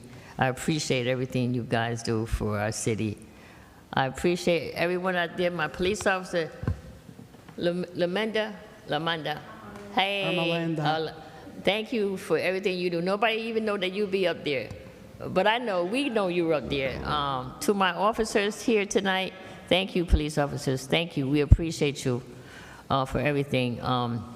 With that being said, everyone, don't forget about this coming weekend. We got a fantastic time coming up. Make sure you come out for the parade, and make sure you come out for the Juneteenth celebration. With that being said, Madam Clerk, and guess what? Tomorrow is my birthday. Hello. Happy birthday to you. Happy birthday to you. Happy birthday, dear Ruby. Happy birthday to you. I thank God for letting me be able to see another year. Thank you, thank Happy you, birthday, Jesus. Councilwoman. Mine was Thank Saturday. you, thank you, thank you. Yes, thank you. Madam Clerk, my vote is yes. Thank you, Councilwoman. Councilwoman Mims. So thank you, Councilwoman Cott, and happy birthday, but I'm sure I will see you on tomorrow. Happy birthday. I just want to congratulate all of our graduates. We have graduations coming up. We have our elementary graduations on tomorrow, and then next week will be our high school graduations. I'm really happy as a former school board commissioner to see that the elementary and the high school graduations are on 2 separate days. As parents, as myself being a parent, it's kind of hard or a struggle to have siblings that are graduating on the same day, trying to get across town to this place or that place. So I want to commend our school board commissioners for making that happen. Great job, school board commissioners. This Saturday, it's already been stated, please show up for our Juneteenth parade try to come at 9:30 because we should be marching by 10 o'clock on this Saturday. Also, on this Saturday, there will be the Major League Baseball pitch by our very own Commissioner Frankie Roman, 9 to 2 at Hinchliffe Stadium. Now, I'm not saying go to either one because you know I'm going to be at the Juneteenth parade, but I am putting it out there and want to commend our very own Commissioner Frankie Roman on doing a great job. I want to commend Ada Pugh and the African Heritage Parade Committee on the great work, all they've done, the breakfast last week, honoring all the honorees for this parade, and also in advance for the parade. I also want to give a shout out to Mr. Rodney Addison and the Juneteenth Festival Committee for that great work, and also to Mr. Andy Reid and working in my advocacy to make sure that that goes off successfully. So this Saturday, I'm sure they have many things that are planned as we travel up Broadway, but when you get to the park, please come out, show up, show out. Great job, Councilwoman Vera Ames. I heard we have probably almost 20 floats for Saturday, so I want to give you a big shout out on the great work and all the surprises that will be a part of Saturday's experience. We have to do it together. And that's how we operate. We're truly better together. When we come together and do it in unity, the Bible says where there's unity, there is strength. So I want to congratulate my School 21 8th grade graduates that will be graduating tomorrow morning with our very own great speaker, Senator Benji Wimberly, is our keynote speaker tomorrow. We're super excited about that. I think it's important for our students to see people in our community that are doing great things, and we're excited to have Senator Wimberly with us in the morning. To all of our parents, thank you so much. And I wrote a poem, and I don't have it, but I'll post it on social media. But I wrote a poem that I will be reading tomorrow at the graduation, and the poem is entitled, "Your Presence Made the Difference." And this is directly to our parents, guardians, and loved ones who had the responsibility of caring for our students. And I will quote it tomorrow, and I will post it on social media. But I just think that there's not many times that our parents and guardians and loved ones gets the thanks, the hugs, and the appreciation for the work and the sacrifice that you have made. And so let's continue to do that. A thank you goes a long way. I love you goes even longer. And a hug and a smile and being nice will take you for the rest of your life. Madam Clerk, Secretary, continue to pray for Sophia, continue to pray for Madam Clerk, our Melinda, our stenographer, Raphael, our police officers, Mr. B.A., my favorite Corporation Counsel, all of my council colleagues present and or those that are not here, but they were here. I just want to say that as we continue to move forward and do things, that we do them with the residents and the city in mind. There's so much that we need to get done, and there's so much that has not been done, but the only way we can do it is together. God bless you. Madam Clerk, my vote is yes. Thank you, Councilwoman. Councilman Omar. Congratulations to all the young scholars. My vote is yes. Thank you, Councilman Velez. Oh. Thank you, Madam Clerk. I just want to say once again, happy birthday again to my Council President, Alex Mendez. We had a tremendous birthday party at 26 Tyler. And we celebrate with order. That's a good thing. Also, I want to congratulate in public my wife that her birthday was yesterday. And yes, and I want to thank everyone that sent positive message and to her and lifting her up with her message and everything. She's real grateful for that. She received the love for those that really. She's a blessing. She's a blessed really woman. And she was going to continue blessing the city at the same time. So, Ruby Cotton, congratulations on your birthday. Okay. I gave you a key for your office. I know you receive it. Thank you. That's your birthday present. One announcement last week, I canceled last Saturday because it was raining. The Pan American Park flag raising changes, sorry, is going to be this next Saturday at 2 p.m. at the Pan American Park. We're going to be changing the 26 flags that we have there. Everyone is welcome. I invited the Afro-American community because we have a flag there representing the Afro-American community and different South and Central American flags that are there waving in the city of Paterson. So you could come at 2 o'clock and represent your country, and that's what speaks about unity. I want to say special thanks to our Corporation Council. Our Corporation Council did something amazing this past week in the Palestine flag raising. He delivered a message, but before he delivered a message, he called all the colleagues that was present there, and sent a message of unity, who work for their community and all the community in the city of Paterson. So thank you for taking consideration us in your speech. That was real beautiful, and it will be rememberable. Let's remember that tomorrow at 11 o'clock will be the UT flag raising in the city of Paterson at 11 o'clock in the morning. Yeah. I don't agree on the time, but hey, that's the mayor's choice. 11 o'clock in the morning. And we will be here, right, Council President? We'll be here, right, Councilwoman Mims, if you can? Oh, you got graduation. Once again, congratulations to all the graduates. You know, I was thinking about, we cannot change sometimes some things because I miss it. When it's graduation time for Eastside High School, every graduation they used to march through my street and go to the field.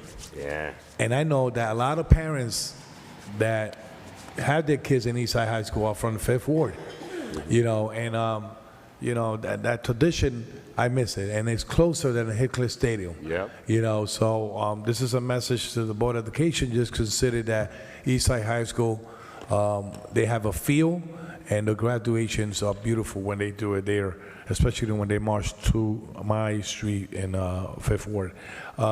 Last but not least, I want to thank the OIC and the Paterson Police Department for addressing the quality of life in the 5th Ward of the city of Paterson, another part of the city too. So I want to say thank you to them. God have been mercy with us with the weather, okay? Hopefully when it kicks for real, we could get the quality of life up to standard. Please, residents of Paterson, I know you like to party, I know you like to put your radio at home, but please respect your neighbors. You never know somebody is sick or somebody's going through hardship or somebody have a death in the family. Let's respect our neighbors and make sure that the quality of life in the city comes to a standard that we all deserve. So saying that, thank you to my colleagues for a great meeting.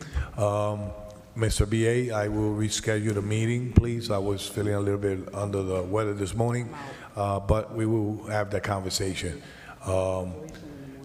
What was that? Yeah. Oh, last but not least, Council President, soon you're going to see in the committee meeting, I'm putting together some regulation for food trucks in the city of Paterson. They asked for it. The same food truck owners asked for them. So we having meetings and we're going to put in paper, and then we're going to have a discussion with public safety, DPW, and human services. And then we're going to bring as whoever want to attend the committee have to know what we're talking about, is to put law and order in the city of Paterson. That residents are asking, and also their food trucks owners are asking too. So they want to cooperate on that. So saying that, we have the meeting with CFO this week, I believe it is, third Friday? What is it, Friday? Yeah. So saying that, Madam Clerk, let's keep on prayer our Madam Clerk, Jacqueline, right? And to all of you, thank you.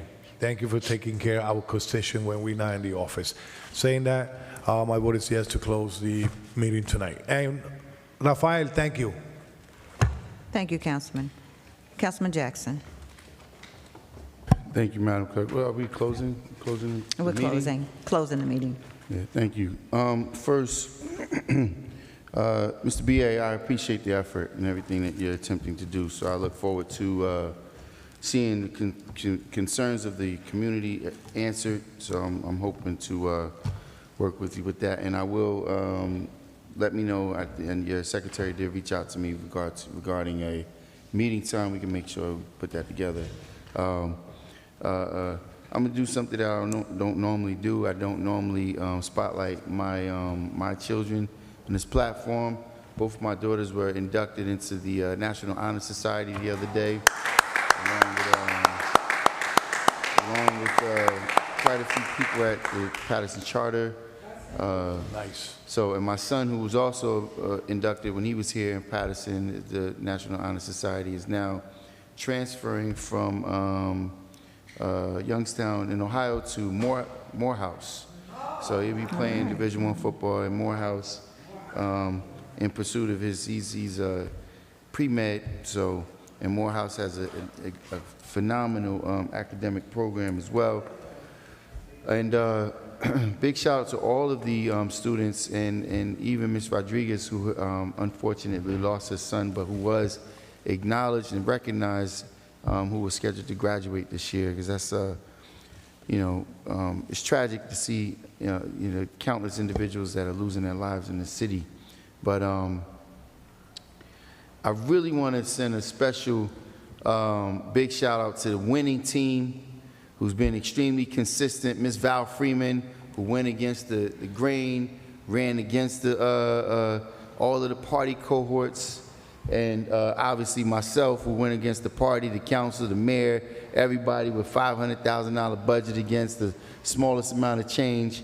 And then now the two of us collaborating to support Mr. Kenyatta Stewart, who obviously made a conscious choice, which I told him he should have done a few years ago, to say, okay, you don't want to support me, you don't appreciate the things that I do, you don't appreciate what I bring to the table, I'm going to line up against you, and who showed significantly like Paterson is still alive and well. We're just looking for the right leadership to support. It's not just about a county line, and I'm looking forward to what's going to come, in the future as well. So I'll rest it there. Paterson, have a good night. Good night. Madam Clerk, my vote is yes. Thank you. Council President? Council President. Thank you, Madam Clerk. If you may, I just want to say one thing, if I can, Council President. Go ahead, Councilwoman. I know sometimes it's not easy putting together programs and events, and it really takes a team to do things. So I just want to say to Ada Pugh, who's been doing the parade for many, many, many years. So I just want to say thank you, Ada Pugh, and your team that been working with you for all these years of putting that parade together. With that being said, thank you, Council President. Thank you, Madam Clerk. Thank you, Councilwoman. So, Madam Clerk, I want to say thank you for just being there. Consistent, great job to our secretary, to the staff, Mr. BA, my great corporation counsel, Director Nieves, our police department that is here in every meeting. Thank you, Rafael. Let me take this quick moment. Congratulations, Councilman Jackson, on your children achievement. Congratulations. Also, Councilman Mims, congratulations. You're going to be the Grand Marshal on this Saturday at the African American Parade. Congratulations as well. And let me also take this time to congratulate all our students in the city of Paterson that are graduating this month. Dream big, the sky's the limit. Some of you are going to the best university in the state and out of state, and others they will choose a different career. But just dream big and believe in yourself. You will be able to accomplish anything you want in life if you are consistent and never give up. So congratulations to all our students. Let's continue doing the work for the city of Paterson. We're being elected to serve our community. We conclude the agenda, 54 item, and we're ready to go home. May God bless you all. Councilman Velez, happy birthday to your first lady. Councilwoman Cotton, happy birthday to you. May God continue blessing you. And I want to say thank you to those that joined me this past Saturday on my birthday. Special thank you to my daughter that came from Washington, D.C. to be with her daddy on my birthday celebration. Corporation Council, thank you. I guess we had a great time, but it was good. Let's keep praying for the city. And this is a great city. Paterson is an amazing city. Let's keep doing the work that God chooses us to do. My vote is yes, Madam Clerk. Thank you, Council President. The votes are 6 in favor, 3 absent. The regular meeting of June 17, 2025 is hereby adjourned. Good night, Paterson. Good night, good night.